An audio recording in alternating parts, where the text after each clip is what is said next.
നമസ്കാരം. Current affairs സീരീസിൽ 2025 ജനുവരി മാസത്തിലെ കറണ്ട് അഫയേഴ്സ് ആണ് ഇന്നത്തെ ക്ലാസ്സിൽ നമ്മൾ പഠിക്കുന്നത്. ജനുവരി മാസത്തിലെ പ്രധാനപ്പെട്ട എല്ലാ കറണ്ട് അഫയേഴ്സ് വസ്തുതകളും ഈ ക്ലാസ്സിനകത്ത് ഉൾപ്പെടുത്താനായിട്ട് ശ്രമിക്കുന്നുണ്ട്. അതുകൊണ്ട് ഈ വീഡിയോയ്ക്ക് ലെങ്ത് അല്പം കൂടുതലായിരിക്കും. എനിക്കറിയാം, ലെങ്ത് ഉള്ള വീഡിയോകളൊന്നും ഉദ്യോഗാർത്ഥികൾ അങ്ങനെ കാണാൻ താല്പര്യപ്പെടുന്നതല്ല. എങ്കിലും ഇതിനെ പല പല പാർട്ടുകളാക്കി മാറ്റിയാൽ ഈ ക്ലാസ് കൊണ്ടുള്ള ശരിക്കുള്ള ഫലം എല്ലാവരിലോട്ടും എത്താതെ പോകും എന്നുള്ളത് കൊണ്ടാണ് ഈ മാസത്തിലെ ജനുവരി മാസത്തിലെ എല്ലാ വസ്തുതകളും ഒറ്റ വീഡിയോയായിട്ട് തന്നെ ഉൾപ്പെടുത്താമെന്ന് വിചാരിച്ചത്. അപ്പോൾ ഇതിനൊരു എഫർട്ടുണ്ട്. ആ എഫർട്ട് നിങ്ങൾ മനസ്സിലാക്കിക്കൊണ്ട് ഞങ്ങളെ പ്രോത്സാഹിപ്പിക്കും എന്നാണ് കരുതുന്നത്. അതുപോലെ ആസ്ഥ അക്കാഡമിയുടെ ഓൺലൈൻ കോഴ്സുകളിലും ഞങ്ങളുടെ മറ്റു സേവനങ്ങൾക്കുമായിട്ട് ആസ്ഥ അക്കാഡമിയുടെ ലേണിംഗ് ആപ്പ് ഡൗൺലോഡ് ചെയ്യുക. അതുപോലെ തന്നെ ഞങ്ങളുടെ ടെലഗ്രാം ചാനൽ കൂടി അംഗമാവുക. ഞാൻ അജിത് സുമേരു. ഏവർക്കും ആസ്ഥ അക്കാഡമിയിലേക്ക് സ്വാഗതം.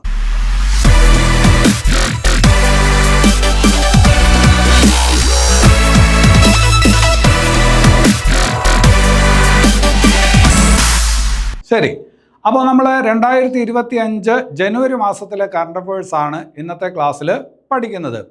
ജനുവരി മാസത്തിൻ്റെ കാര്യം പറയുമ്പോൾ ഇന്ത്യയെ സംബന്ധിച്ചിടത്തോളം ഏറ്റവും പ്രധാനപ്പെട്ട ജനുവരിയിലെ ദിവസം ജനുവരി 26 അല്ലേ? ജനുവരി 26 പ്രാധാന്യം എന്താണ്? സ്വാതന്ത്ര്യത്തിന് മുമ്പ് ഇന്ത്യയുടെ സ്വാതന്ത്ര്യ ദിനമായിട്ട് ആചരിച്ചു വന്നിരുന്ന ദിവസം. പിന്നീട് സ്വാതന്ത്ര്യത്തിന് ശേഷം ഇന്ത്യ റിപ്പബ്ലിക് ആയ ദിവസം അല്ലേ? ഇന്ന് നമ്മൾ ഇന്ത്യയുടെ റിപ്പബ്ലിക് ദിനമായിട്ടാണ് ജനുവരി 26 ആചരിക്കുന്നത്. ഇന്ത്യ റിപ്പബ്ലിക് ആയത് 1950 ജനുവരി 26 അല്ലേ? ഇതിപ്പോൾ 2025 ജനുവരി 26 ആവുമ്പോൾ ഇന്ത്യയുടെ 76ാമത് റിപ്പബ്ലിക് ദിനം. അപ്പോൾ ഈ 76ാമത് റിപ്പബ്ലിക് ദിനത്തിൻ്റെ പ്രമേയം എന്താണ്? 2025 76ാമത് റിപ്പബ്ലിക് ദിനത്തിൻ്റെ പ്രമേയം എന്താണെന്ന് ചോദിച്ചാൽ സുവർണ ഭാരത് എന്നുള്ളതാണ് 2025 76ാമത് റിപ്പബ്ലിക് ദിനത്തിൻ്റെ പ്രമേയം. അതുപോലെ തൊട്ട് പിറകിൽ 2024 ഓഗസ്റ്റ് 15 ഇന്ത്യയുടെ സ്വാതന്ത്ര്യ ദിനം അല്ലേ? 2024 ഓഗസ്റ്റ് 15 ഇന്ത്യയുടെ സ്വാതന്ത്ര്യ ദിനത്തിൻ്റെ പ്രമേയം എന്തായിരുന്നു എന്ന് ചോദിച്ചാൽ വികസിത ഭാരതം എന്നുള്ളതായിരുന്നു. ഏതാണ്? വികസിത ഭാരതം. ഇപ്പോൾ 2025 2026 കേന്ദ്ര ബജറ്റ് പ്രഖ്യാപിച്ചു. അതിന് ഒരു പ്രമേയം ഉണ്ടായിരുന്നു, സബ്കാ വികാസ് അല്ലെ? അപ്പോൾ 3 പ്രമേയങ്ങളാണ്. ഒന്ന് സുവർണ ഭാരത് റിപ്പബ്ലിക് ദിനത്തിന്റെ പ്രമേയം. ഇനി അത് കഴിഞ്ഞിട്ട് പറഞ്ഞത് വികസിത ഭാരതം 2024 ഓഗസ്റ്റ് 15 സ്വാതന്ത്ര്യ ദിനത്തിന്റെ പ്രമേയം. പിന്നെ ഒന്ന് പറഞ്ഞത് എന്താണ്? സബ്കാ വികാസ് 2025 2026 കേന്ദ്ര ബജറ്റിലെ പ്രമേയമാണ്. ഏത്? സബ്കാ വികാസ്. നമുക്ക് റിപ്പബ്ലിക് ദിനത്തിലോട്ട് വരാം. 2025 76ാമത് റിപ്പബ്ലിക് ദിനത്തിലെ മുഖ്യ അതിഥി ആരായിരുന്നു എന്നുള്ള ഒരു ചോദ്യം നല്ല ഒരു ചോദ്യമായിരിക്കും. അത് ഇന്തോനേഷ്യൻ പ്രസിഡന്റ് ആയിരുന്നു. ആരാണ്? Indonesian president. അപ്പോൾ അദ്ദേഹത്തിന്റെ പേര് കൂടി നിങ്ങൾ മനസ്സിലാക്കി വെക്കണം. പ്രബോവോ സുബിയാന്തോ എന്നാണ് അദ്ദേഹത്തിന്റെ പേര്. പ്രബോവോ സുബിയാന്തോ അല്ലെ? ഇന്തോനേഷ്യൻ പ്രസിഡന്റ് ആണ്. ഇന്ത്യയുടെ ആദ്യത്തെ റിപ്പബ്ലിക് ദിനം എന്നാണ്? 1950 ജനുവരി 26 അല്ലെ? അന്നത്തെ ആദ്യത്തെ റിപ്പബ്ലിക് ദിനത്തിലെ മുഖ്യ അതിഥി ആരായിരുന്നു എന്ന് ചോദിച്ചാലോ? അങ്ങനെ ചോദിച്ചാൽ അതും ഒരു ഇന്തോനേഷ്യൻ പ്രസിഡന്റ് ആണ്. ഇന്തോനേഷ്യയുടെ ആദ്യത്തെ പ്രസിഡന്റായ സുകാർണോയാണ് ഇന്ത്യയുടെ പ്രഥമ റിപ്പബ്ലിക് ദിനത്തിലെ മുഖ്യ അതിഥി. ഇപ്പോൾ ആരാണ്? പ്രബോവോ സുബിയാന്തോ അല്ലെ? അപ്പൊ അതൊന്ന് ശ്രദ്ധിച്ച് വയ്ക്കുക. ഇനി അത് കഴിഞ്ഞിട്ട് നമുക്ക് അറിയാവുന്ന കാര്യമാണ്, റിപ്പബ്ലിക് ദിനവുമായി ബന്ധപ്പെട്ട് രാഷ്ട്രം പത്മ പുരസ്കാരങ്ങൾ പ്രഖ്യാപിക്കാറുണ്ട്. പത്മ പുരസ്കാരങ്ങൾ അല്ലെ? പത്മവിഭൂഷൺ, പത്മഭൂഷൺ, പത്മശ്രീ പോലുള്ള പുരസ്കാരങ്ങളൊക്കെ റിപ്പബ്ലിക് ദിനവുമായി ബന്ധപ്പെട്ട് പ്രഖ്യാപിക്കാറുണ്ട്. ഇപ്പോൾ 2025 അത്തരത്തിൽ പത്മ പുരസ്കാരങ്ങൾ പ്രഖ്യാപിച്ചു. അങ്ങനെ പത്മ പുരസ്കാരങ്ങൾ പ്രഖ്യാപിച്ചപ്പോൾ എത്ര മലയാളികൾക്കാണ് പത്മ പുരസ്കാരം ലഭിച്ചത് എന്ന് ചോദിച്ചാൽ 5 മലയാളികൾക്കാണ് പത്മ പുരസ്കാരങ്ങൾ ലഭിച്ചത്. 2025 എത്ര മലയാളികൾക്കാണ് പത്മ പുരസ്കാരങ്ങൾ ലഭിച്ചതെന്ന് ചോദിച്ചാൽ 5 മലയാളികൾക്കാണ്. അതായത് പത്മവിഭൂഷൺ, പത്മഭൂഷൺ, പത്മശ്രീ പോലുള്ള പുരസ്കാരങ്ങൾ മൊത്തം എത്ര പേർക്ക് കിട്ടി? എത്ര മലയാളികൾക്ക് കിട്ടി? 5 പേർക്ക് കിട്ടി അല്ലെ? അതിൽ ഒരാളാണ് എം ടി വാസുദേവൻ നായർ. അപ്പം ഞാൻ പറഞ്ഞ പത്മ പുരസ്കാരങ്ങളെന്ന് പറയുമ്പോൾ പത്മവിഭൂഷൺ ഉണ്ട്, പിന്നെ അത് കഴിഞ്ഞിട്ട് താഴോട്ട് പത്മഭൂഷൺ ഉണ്ട്, അത് കഴിഞ്ഞ് താഴോട്ട് പത്മശ്രീ ഉണ്ട്. MT വാസുദേവൻ നായർക്ക് കിട്ടിയത് പത്മവിഭൂഷണാണ്. പത്മവിഭൂഷണാണ് ഞാൻ ഈ പറഞ്ഞ പുരസ്കാരങ്ങളിൽ ഏറ്റവും ഉയർന്ന പുരസ്കാരം, പത്മവിഭൂഷൺ. അപ്പോൾ പരീക്ഷയ്ക്ക് ചോദിക്കും 2025 പത്മവിഭൂഷൺ പുരസ്കാരം നേടിയ മലയാളി ആര് എന്ന് ചോദിച്ചാൽ MT വാസുദേവൻ നായരാണ്. നിങ്ങൾക്ക് അറിയാവുന്ന കാര്യമാണ്, 2024 MT വാസുദേവൻ നായർ മരിക്കുന്നത്. 2024 ഡിസംബറിലാണ്, കൃത്യമായിട്ട് പറഞ്ഞാൽ 2024 ഡിസംബർ 25-ന്, അതായത് 2024 ക്രിസ്മസ് ദിനത്തിനാണ് MT വാസുദേവൻ നായർ മരിക്കുന്നത്, അല്ലേ? അപ്പോൾ അദ്ദേഹത്തിന് ഈ പുരസ്കാരം ലഭിക്കുന്നത് മരണാനന്തരമാണ്.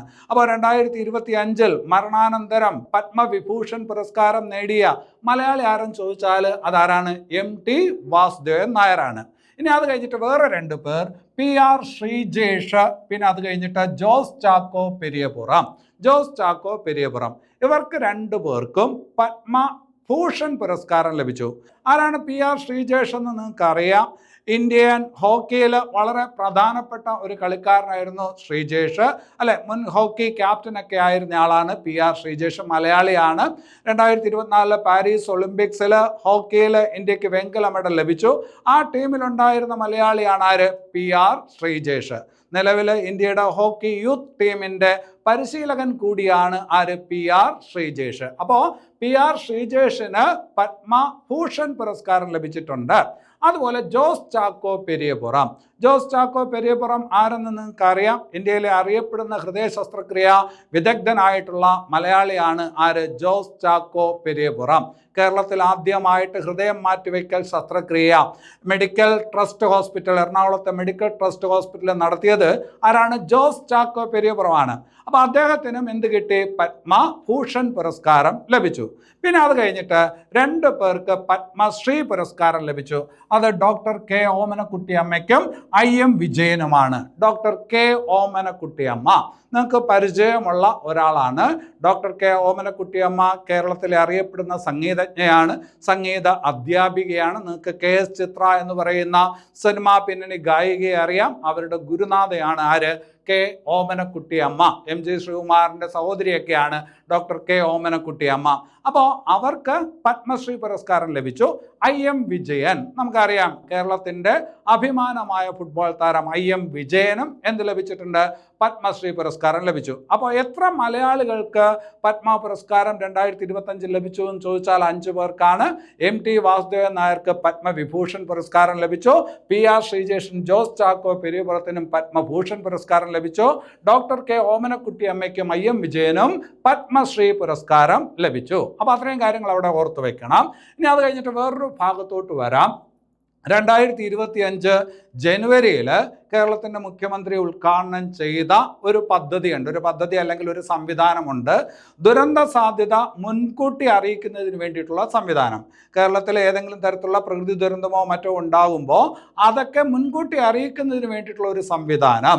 ആ സംവിധാനത്തിന് കൊടുത്തിരിക്കുന്ന പേര് കവചം എന്നാണ്. എന്താണ്? കവചം. അപ്പോൾ അത് ശ്രദ്ധിച്ചു വെക്കണം. 2025 മുഖ്യമന്ത്രി ഉദ്ഘാടനം ചെയ്ത പ്രകൃതി ദുരന്തങ്ങളൊക്കെ മുൻകൂട്ടി അറിയിക്കുന്നതിന് വേണ്ടിയിട്ടുള്ള സംവിധാനം, ആ സംവിധാനത്തിന് നൽകിയിരിക്കുന്ന പേരാണ് ഏത്? കവചം. ഇത് പറയുമ്പോൾ വേറൊരു പദ്ധതി, കേന്ദ്ര സർക്കാരിൻ്റെ റെയിൽവേയുടെ ഒരു പദ്ധതി നിങ്ങളുടെ മനസ്സിലോട്ട് വരണം. ആ പദ്ധതി കവച് എന്നാണ്. എന്താണ്? കവച്, അല്ലേ? ട്രെയിനുകൾ കൂട്ടിമുട്ടുന്നത് ഒഴിവാക്കുന്നതിന് വേണ്ടിയിട്ടുള്ള റെയിൽവേയുടെ ഒരു അത്യാധുനിക പദ്ധതിയാണ് ഏത്? കവച്. ഇത് ദുരന്ത സാധ്യത മുന്നറിയിപ്പ് നൽകുന്നതിന് വേണ്ടിയിട്ടുള്ള കേരളത്തിൻ്റെ സംവിധാനം. അതിന് കൊടുത്തിരിക്കുന്ന പേരാണ് ഏത്? കവചം. ഇനി അത് കഴിഞ്ഞിട്ട് സമ്പൂർണ്ണ പ്ലസ് ഒരു ആപ്ലിക്കേഷനാണ്. എന്താണ് സമ്പൂർണ്ണ പ്ലസ്? അല്ലെ, അതായത് രക്ഷിതാക്കൾക്ക് സ്കൂളിൽ പോകുന്ന കുട്ടികളുടെ കാര്യങ്ങളൊക്കെ കൃത്യമായിട്ട് അറിയുന്നതിന് വേണ്ടിയിട്ട് പൊതുവിദ്യാഭ്യാസ വകുപ്പ് കൊണ്ടുവന്ന ഒരു ആപ്ലിക്കേഷനാണ് സമ്പൂർണ്ണ പ്ലസ്. സ്കൂളിൽ കുട്ടികൾ എത്തിയോ, ക്ലാസ്സിൽ അവർ കൃത്യമായിട്ട് പഠിക്കുന്നുണ്ടോ, അവർക്ക് എത്ര മാർക്ക് കിട്ടി, അവരുടെ പരീക്ഷയിലെ പെർഫോമൻസ് എന്താണ് എന്നൊക്കെ രക്ഷിതാക്കൾക്ക് മനസ്സിലാക്കാൻ പറ്റുന്ന വിധത്തിലുള്ള ഒരു ആപ്ലിക്കേഷനാണ് ഏത്? സമ്പൂർണ്ണ പ്ലസ്. കേരള പൊതുവിദ്യാഭ്യാസ വകുപ്പ് കുട്ടികളുടെ കാര്യങ്ങൾ അറിയുന്നതിന് വേണ്ടി രക്ഷിതാക്കൾക്ക് വേണ്ടി കൊണ്ടുവന്ന ആപ്ലിക്കേഷനാണ് ഏത്? സമ്പൂർണ്ണ പ്ലസ്. അപ്പം അതൊന്ന് ശ്രദ്ധിച്ച് വയ്ക്കണം. ഇനി അത് കഴിഞ്ഞിട്ട് വേറൊരു പദ്ധതിയിലോട്ട് വരാം. DDAD എന്ന് പറയുന്ന പദ്ധതി. D dad. ഡി ഡാഡ് എന്ന് പറയുമ്പോൾ ഡി ഉദ്ദേശിക്കുന്നത് digital. D dad, DAD, de addiction, digital de addiction എന്നതിൻ്റെ ചുരുക്കെഴുത്താണ് ഏത്? D dad. കേരള പോലീസിൻ്റെ ഒരു പദ്ധതിയാണ്. കുട്ടികളിൽ ഒരുപാട് ഇൻ്റർനെറ്റ് ഉപയോഗമുണ്ട്, മൊബൈൽ ഫോൺ ഉപയോഗമുണ്ട്. അതിലൂടെ ഈ പറഞ്ഞ കുട്ടികൾ പലരും വഴിതെറ്റുന്നു. അത് ഒഴിവാക്കുന്നതിന് വേണ്ടിയിട്ട് കേരള സർക്കാർ കൊണ്ടുവന്ന ഒരു പദ്ധതിയാണ് ഏത്? ഡി ഡാഡ് പദ്ധതി. അപ്പോൾ കുട്ടികളിലെ മൊബൈൽ ഫോൺ ഉപയോഗം, അതുപോലെ തന്നെ ഇൻ്റർനെറ്റ്, ഇതിൻ്റെയൊക്കെ ദുരുപയോഗം തടയുന്നതിന് വേണ്ടി കേരള പോലീസ് ആവിഷ്കരിച്ച് നടപ്പിലാക്കിക്കൊണ്ടിരിക്കുന്ന പദ്ധതിയാണ് ഡിജിറ്റൽ ഡി അഡിക്ഷൻ പദ്ധതി അഥവാ ഡി ഡാഡ് പദ്ധതി. അപ്പോൾ അത് ശ്രദ്ധിച്ച് വയ്ക്കണം.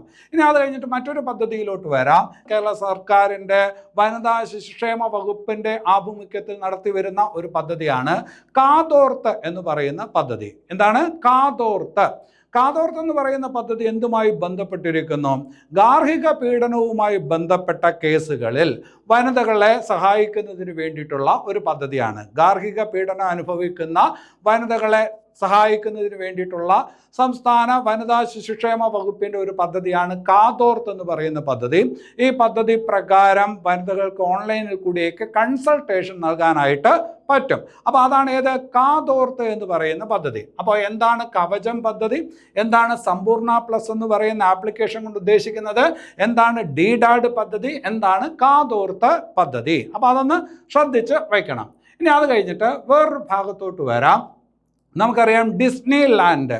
ഡിസ്നി ലാൻഡ് എന്ന് പറയുന്നത് അമേരിക്കയിലെ കാലിഫോർണിയയിലുള്ള വളരെ പ്രസിദ്ധമായിട്ടുള്ള ഒരു വിനോദസഞ്ചാര കേന്ദ്രമാണ് ഏത്? Disney land. കേരളത്തിലെ ഒരു വിനോദസഞ്ചാര കേന്ദ്രത്തിന് ഡിസ്നി ലാൻഡ് മാതൃകയിൽ കേരള സർക്കാർ വികസിപ്പിക്കാൻ വേണ്ടി ഉദ്ദേശിക്കുന്നു. കേരളത്തിലെ ഏത് വിനോദസഞ്ചാര കേന്ദ്രത്തെയാണ് ഡിസ്നി ലാൻഡ് മാതൃകയിൽ കേരള സർക്കാർ വികസിപ്പിക്കാൻ ഉദ്ദേശിക്കുന്നത് എന്ന് ചോദിച്ചാൽ അതിൻ്റെ ഉത്തരം ആതിരപ്പള്ളി എന്നുള്ളതാണ്. ഏതാണ്? ആതിരപ്പള്ളി, അല്ലേ? ആതിരപ്പള്ളി വെള്ളച്ചാട്ടം നിങ്ങൾ കേട്ടിട്ടുണ്ട്. ഏത് ജില്ലയിലാണ്? തൃശ്ശൂർ ജില്ലയിലാണ്. അപ്പോൾ തൃശ്ശൂർ ജില്ലയിലെ ആതിരപ്പള്ളി വിനോദസഞ്ചാര കേന്ദ്രത്തെ ഡിസ്നി ലാൻഡ് മാതൃകയിൽ വികസിപ്പിക്കാൻ വേണ്ടിയിട്ട് കേരള സർക്കാർ ആലോചിക്കുന്നു. അപ്പോൾ അതൊന്ന് ശ്രദ്ധിച്ച് വയ്ക്കുക. ഇനി അത് കഴിഞ്ഞിട്ട് നമുക്ക് വേറൊരു ഭാഗത്തോട്ട് വരാം. ബ്ലഡ് ബാങ്ക് എന്ന് നിങ്ങൾ കേട്ടിട്ടുണ്ട്, അല്ലേ? അതുപോലെ ഒരു പ്രയോഗം സ്കിൻ ബാങ്ക്. കേരളത്തിലെ ആദ്യത്തെ സ്കിൻ ബാങ്ക് നിലവിൽ വരുന്നത് എവിടെയാണ് എന്നൊരു ചോദ്യം പ്രതീക്ഷിക്കണം, അല്ലേ? ഇപ്പോൾ ബ്ലഡ് ബാങ്ക് എന്നാണ് ഏതെങ്കിലും തരത്തിലുള്ള ബ്ലഡിൻ്റെ കുറവുണ്ടെങ്കിൽ അത് ട്രാൻസ്ഫ്യൂസ് ചെയ്യാൻ വേണ്ടിയിട്ടാണ് നമ്മൾ ബ്ലഡ് ബാങ്കിൽ നിന്ന് ബ്ലഡ് ശേഖരിക്കുന്നത്, അല്ലേ? ഏതെങ്കിലും വിധത്തിൽ പൊള്ളലോ അല്ലെങ്കിൽ ത്വക്കുമായി ബന്ധപ്പെട്ട അസുഖങ്ങളോ ഉള്ളവർക്ക് ത്വക്കിൻ്റെ ആവശ്യം വരും. അപ്പോൾ അതിന് വേണ്ടിയിട്ട് സ്കിൻ ബാങ്ക്, കേരളത്തിൽ ആദ്യമായിട്ട് സ്കിൻ ബാങ്ക് നിലവിൽ വരുന്നത് എവിടെയാണ് എന്ന് ചോദിച്ചാൽ തിരുവനന്തപുരം മെഡിക്കൽ കോളേജിലാണ്. അപ്പോൾ കേരളത്തിലെ ആദ്യത്തെ സ്കിൻ ബാങ്ക് നിലവിൽ വരുന്നത് എവിടെയാണ്? തിരുവനന്തപുരം മെഡിക്കൽ കോളേജിലാണ്. അപ്പോൾ അത് ശ്രദ്ധിച്ച് വയ്ക്കുക. ഇനി അത് കഴിഞ്ഞിട്ട് നിങ്ങൾ പഠിച്ചിട്ടുണ്ട് ആറാട്ടുപുഴ വേലായുധ പണിക്കർ. ആറാട്ടുപുഴ വേലായുധ പണിക്കർ, അല്ലേ? കേരളത്തിലെ ഒരു നവോത്ഥാന നേതാവാണ്. കേരളത്തിലെ ആദ്യകാല നവോത്ഥാന നേതാവിൽ ഒരാളാണ് ആര്? ആറാട്ടുപുഴ വേലായുധ പണിക്കർ. നിങ്ങൾ പഠിച്ചിട്ടുണ്ട് ശ്രീനാരായണ ഗുരുവിൻ്റെ മുൻഗാമിയാണ്. ശ്രീനാരായണ ഗുരുവിൻ്റെ മുൻഗാമി എന്നറിയപ്പെടുന്ന ആൾ ആരാണ്? ആറാട്ടുപുഴ വേലായുധ പണിക്കരാണ്, അല്ലേ? പിന്നെ അത് കഴിഞ്ഞിട്ട് വേറെ രീതിയിൽ അദ്ദേഹത്തെ വിശേഷിപ്പിക്കാറുണ്ട് കേരള നവോത്ഥാനത്തിലെ ആദ്യ രക്തസാക്ഷി. കേരള നവോത്ഥാനത്തിലെ ആദ്യ രക്തസാക്ഷി എന്നറിയപ്പെടുന്ന ആരാണ്? ആറാട്ടുപുഴ വേലായുധ പണിക്കരാണ്. ആറാട്ടുപുഴ വേലായുധ പണിക്കരാണ്. വേറെയും പരീക്ഷയ്ക്ക് ചോദ്യങ്ങൾ ചോദിച്ചിട്ടുണ്ട്. അച്ചിപ്പുടവ സമരനായകൻ. അച്ചിപ്പുടവ സമരനായകൻ ആരാണ്? ആറാട്ടുപുഴ വേലായുധ പണിക്കരാണ്, അല്ലേ? അപ്പോൾ ഇദ്ദേഹത്തിൻ്റെ കാര്യം ഇപ്പോൾ പറയുന്നത് എന്തിനാണ്? കറണ്ട് അഫയേഴ്സിൻ്റെ ഭാഗത്ത് ഇദ്ദേഹത്തിൻ്റെ കാര്യം പറയുന്നത് എന്തിനാണ് എന്ന് ചോദിച്ചാൽ 1825 ജനുവരിയിലാണ്. 1825 ജനുവരിയിലാണ് ആറാട്ടുപുഴ വേലായുധ പണിക്കർ ജനിക്കുന്നത്. ആലപ്പുഴ ജില്ലയിലെ കാർത്തികപ്പള്ളി താലൂക്കിൽ ആറാട്ടുപുഴ വേലായുധ പണിക്കർ ജനിക്കുന്നത് 1825 ജനുവരിയിലാണ്. അപ്പോൾ 2025 ആയപ്പോൾ ഈ നവോത്ഥാന നായകൻ്റെ 200ാം ജന്മവാർഷികമാണ്. അപ്പോൾ പരീക്ഷയ്ക്ക് ചോദിക്കാൻ കൊള്ളാവുന്ന നല്ലൊരു ചോദ്യമാണ്. 2025 ജനുവരിയിൽ 200ാം ജന്മവാർഷികം ആഘോഷിക്കപ്പെടുന്നത് ഏത് നവോത്ഥാന നായകൻ്റേതാണ് എന്ന് ചോദിച്ചാൽ ആറാട്ടുപുഴ വേലായുധ പണിക്കരുടെ 200-ാം ജന്മവാർഷികമാണ്. അപ്പോൾ ആറാട്ടുപുഴ വേലായുധ പണിക്കരുമായി ബന്ധപ്പെട്ട കൂടുതൽ വസ്തുതകൾ പഠിച്ചെടുക്കുന്നതിന് വേണ്ടിയിട്ട് ശ്രമിക്കണം. പരീക്ഷയ്ക്ക് വരാനുള്ള സാധ്യത കൂടുതലാണ്. ശരി, ഇനി അത് കഴിഞ്ഞിട്ട് വേറൊരാളെ പരിചയപ്പെടാം. Doctor KS Manilal. Doctor KS Manilal അറിയപ്പെടുന്ന സസ്യശാസ്ത്രജ്ഞനാണ് ഡോക്ടർ KS മണിലാൽ, അല്ലെ? ഈ അടുത്ത കാലത്ത് മരണപ്പെട്ടു, അതായത് 2025 ജനുവരിയിൽ അദ്ദേഹം മരണപ്പെട്ടു. എന്താണ് അദ്ദേഹത്തിൻ്റെ പ്രാധാന്യം എന്ന് ചോദിച്ചാൽ, നിങ്ങൾക്കറിയാം, ഹോർത്തൂസ് മലബാർ ഇക്കൂസ് എന്ന് പറയുന്ന ഒരു പുസ്തകമുണ്ട്. ഹോർത്തൂസ് മലബാർ ഇക്കൂസ് എന്ന് പറയുന്ന പുസ്തകം എന്താണ്? മലബാറിലെ ഔഷധ സസ്യങ്ങളെക്കുറിച്ച് പ്രതിപാദിക്കുന്ന ഡച്ചുകാർ തയ്യാറാക്കിയിട്ടുള്ള പുസ്തകമാണ്. ആംസ്റ്റർഡാമിൽ നിന്ന് പ്രസിദ്ധീകരിക്കപ്പെട്ട 12 ഓളിയങ്ങളായിട്ട് പ്രസിദ്ധീകരിക്കപ്പെട്ട ഒരു പുസ്തകമാണ് ഹോർത്തൂസ് മലബാർ ഇക്കൂസ്, അല്ലെ? വളരെ ബൃഹത്തായ ഒരു പുസ്തകമാണ്. ആ പുസ്തകത്തിൻ്റെ ഇംഗ്ലീഷ് മലയാളം പരിഭാഷ നിർവഹിച്ചിട്ടുള്ള വ്യക്തിയാണ് ആര്? ഡോക്ടർ KS മണിലാൽ, അല്ലെ? ഇനി അത് കഴിഞ്ഞിട്ട് വേറൊരു വ്യക്തിയിലോട്ട് വരാം. Doctor KM Cherian. Doctor KM Cherian ആരാണ് എന്ന് ചോദിച്ചാൽ, കേരളത്തിലെ അറിയപ്പെടുന്ന ഹൃദയ ശസ്ത്രക്രിയാ വിദഗ്ധനായിരുന്നു ആര്? KM ചെറിയാൻ, അല്ലെ? കേരളത്തിലെ അറിയപ്പെടുന്ന ഹൃദയ ശസ്ത്രക്രിയാ വിദഗ്ധനായിരുന്നു KM ചെറിയാൻ. അദ്ദേഹം 2025 ജനുവരിയിൽ മരണപ്പെട്ടു. 2025 ജനുവരിയിൽ മരണപ്പെട്ട കേരളത്തിലെ പ്രസിദ്ധനായ ഹൃദയ ശസ്ത്രക്രിയാ വിദഗ്ധൻ ആരെന്ന് ചോദിച്ചാൽ ഡോക്ടർ KM ചെറിയാനാണ്. ഇത് പറയുമ്പോൾ ഒരു കാര്യം ശ്രദ്ധിച്ചോണം. 2024 ജൂലൈയിൽ മരണപ്പെട്ട കേരളത്തിലെ വളരെ പ്രസിദ്ധനായിട്ടുള്ള ഹൃദയ ശസ്ത്രക്രിയാ വിദഗ്ധൻ ആര് എന്ന് ചോദിച്ചാൽ ഡോക്ടർ MS വല്യത്താനാണ്. ആരാണ്? Doctor MS Valiathan. അപ്പോൾ ആ പേര് ശ്രദ്ധിച്ചോണം, ഡോക്ടർ MS വല്യത്താൻ, അല്ലെ? നമുക്കറിയാം ശ്രീ ചിത്ര തിരുനാൾ ഇൻസ്റ്റിറ്റ്യൂട്ട്, ശ്രീ ചിത്ര തിരുനാൾ മെഡിക്കൽ ഇൻസ്റ്റിറ്റ്യൂട്ട് എവിടെയാണ്? തിരുവനന്തപുരം. അതിൻ്റെ സ്ഥാപക ഡയറക്ടറായിരുന്ന ആളാണ് ആര്? MS വല്യത്താൻ. അദ്ദേഹം മരിക്കുന്നത് 2024 ഏത് മാസത്തിലാണ്? ജൂലൈ മാസത്തിലാണ്. ഇദ്ദേഹം മരണപ്പെടുന്നത് 2025 ജനുവരി മാസത്തിലാണ്. അപ്പോൾ ആ മാസം കൂടി നിങ്ങളൊന്ന് ശ്രദ്ധിച്ചു വയ്ക്കണം. ഇന്നത്തെ ക്ലാസ്സിൽ ഇതുവരെ നമ്മൾ 3 ഹൃദയ ശസ്ത്രക്രിയാ വിദഗ്ധരെ കുറിച്ച് പറഞ്ഞിട്ടുണ്ട്. ജോസ് ചാക്കോ പെരിയപുറം, പിന്നെ അത് കഴിഞ്ഞിട്ട് KM ചെറിയാൻ, MS വല്യത്താൻ. ഏത് ഭാഗത്ത് എങ്ങനെയാണ് അവരെ കുറിച്ച് പറഞ്ഞത് എന്നുള്ളത് ശ്രദ്ധിച്ച് വയ്ക്കണം. ഇനി അത് കഴിഞ്ഞിട്ട് വേറൊരു കാര്യത്തിലോട്ട് വരാം. സിസ്റ്റർ ഫ്രാൻസിസ് ഒരു കന്യാസ്ത്രീയാണ്. ഇവരുടെ പ്രത്യേകത എന്താണ്? ഇവർ ഈ അടുത്ത കാലത്ത് മരണപ്പെട്ടു. 2025 ജനുവരിയിൽ മരണപ്പെട്ടു. എന്താണ് ഇവരുടെ പ്രത്യേകത എന്ന് ചോദിച്ചാൽ, കേരളത്തിലെ ആദ്യത്തെ വനിതാ ആംബുലൻസ് ഡ്രൈവറാണ്. ഒരു വനിതാ വണ്ടി ഓടിക്കുക എന്ന് പറയുന്നത് തന്നെ കൗതുകമാണ്. പക്ഷേ കേരളത്തിലെ ആദ്യ വനിതാ ആംബുലൻസ് ഡ്രൈവർ ഒരു കന്യാസ്ത്രീ ആയിരുന്നു എന്നറിയുമ്പോൾ അതിലേറെ കൗതുകമുണ്ട്. അവർ 2025 ജനുവരിയിൽ മരണപ്പെട്ടു. അപ്പോൾ 2025 ജനുവരിയിൽ മരണപ്പെട്ട കേരളത്തിലെ ആദ്യ വനിതാ ആംബുലൻസ് ഡ്രൈവർ ആരെന്ന് ചോദിച്ചാൽ അത് സിസ്റ്റർ ഫ്രാൻസിസ് ആണ് എന്നുള്ളത് ഓർത്തു വയ്ക്കുക. ഇനി അത് കഴിഞ്ഞിട്ട് വേറൊരു ഭാഗത്തോട്ട് വരാം. 2025 ഹരിവരാസന പുരസ്കാരം നിങ്ങൾക്കറിയാം, സംസ്ഥാന ഗവൺമെൻറ് നൽകുന്നതാണ്. അതായത് തിരുവിതാംകൂർ ദേവസ്വം ബോർഡ് നൽകി വരുന്ന പുരസ്കാരമാണ് ഹരിവരാസന പുരസ്കാരം. 2025 ജനുവരിയിൽ ഹരിവരാസന പുരസ്കാരം പ്രഖ്യാപിച്ചപ്പോൾ അത് നേടിയതാരെ എന്ന് ചോദിച്ചാൽ കൈതപ്രം ദാമോദരൻ നമ്പൂതിരിയാണ്, അല്ലെ? കൈതപ്രം ദാമോദരൻ നമ്പൂതിരി അറിയപ്പെടുന്ന സംഗീതജ്ഞനാണ്. നിങ്ങൾക്കറിയാം, കൂടുതൽ വിശദീകരിക്കുന്നില്ല. അപ്പോൾ 2025 ഹരിവരാസന പുരസ്കാരം ലഭിച്ചത് ആർക്ക് എന്ന് ചോദിച്ചാൽ കൈതപ്രം ദാമോദരൻ നമ്പൂതിരിക്കാണ്, അല്ലെ? കുറച്ച് പിറകിലോട്ട് വന്നാൽ 2024 ഹരിവരാസന പുരസ്കാരം ലഭിച്ചത് ആർക്ക് എന്ന് ചോദിച്ചാൽ PK വീരമണി ദാസനാണ്. ആർക്കാണ്? PK വീരമണി ദാസനാണ് കഴിഞ്ഞ കൊല്ലത്തെ, അതായത് 2024 ഹരിവരാസന പുരസ്കാരം ലഭിച്ചത്. അത് രണ്ടും പഠിച്ചു വെക്കണം. 2025 ഏറ്റവും റീസെൻ്റ് ആയിട്ടുള്ളതാണ്. കുറച്ച് മുമ്പേ തയ്യാറാക്കിയുള്ള ക്വസ്റ്റ്യൻ പേപ്പറിലാണെങ്കിൽ 2025 വരത്തില്ല. 2024 ഹരിവരാസന പുരസ്കാര ജേതാവേ ചോദിക്കുള്ളൂ. അത് PK വീരമണി ദാസനാണ്. 2025 അത് ആർക്കാണ് ലഭിച്ചത്? അത് ലഭിച്ചത് കൈതപ്രം ദാമോദരൻ നമ്പൂതിരിക്കാണ്. ഇനി അത് കഴിഞ്ഞിട്ട് ഹരിവരാസന പുരസ്കാരത്തിൻ്റെ ലിസ്റ്റ് പരിശോധിച്ചാൽ ഇതുവരെ ഹരിവരാസന പുരസ്കാരം കൊടുത്തപ്പോൾ ആദ്യം അത് ലഭിച്ചത് ആർക്കാണ് എന്നുകൂടി ഒന്ന് മനസ്സിലാക്കി വെക്കണം. ഹരിവരാസന പുരസ്കാരം ആദ്യം ലഭിക്കുന്നത് KJ യേശുദാസനാണ്. ഹരിവരാസന പുരസ്കാരം ആദ്യം നേടുന്നത് ആരാണ്? KJ യേശുദാസനാണ് ആദ്യമായിട്ട് ഹരിവരാസന പുരസ്കാരം ലഭിക്കുന്നത്. ആ ലിസ്റ്റ് പരിശോധിച്ചാൽ 2 വനിതകൾക്ക് മാത്രമേ ഇതുവരെ ഹരിവരാസന പുരസ്കാരം ലഭിച്ചിട്ടുള്ളൂ. ഒന്ന് KS ചിത്രയ്ക്കാണ്, വേറൊന്ന് P സുശീലയ്ക്കാണ്. ആദ്യം ഹരിവരാസന പുരസ്കാരം നേടിയ വനിത ആരെന്ന് ചോദിച്ചാൽ അത് KS ചിത്രയാണ്. അപ്പോൾ ഹരിവരാസന പുരസ്കാരം നേടിയത് ആദ്യം ആരെന്ന് ചോദിച്ചാൽ KJ യേശുദാസ് ആണ്.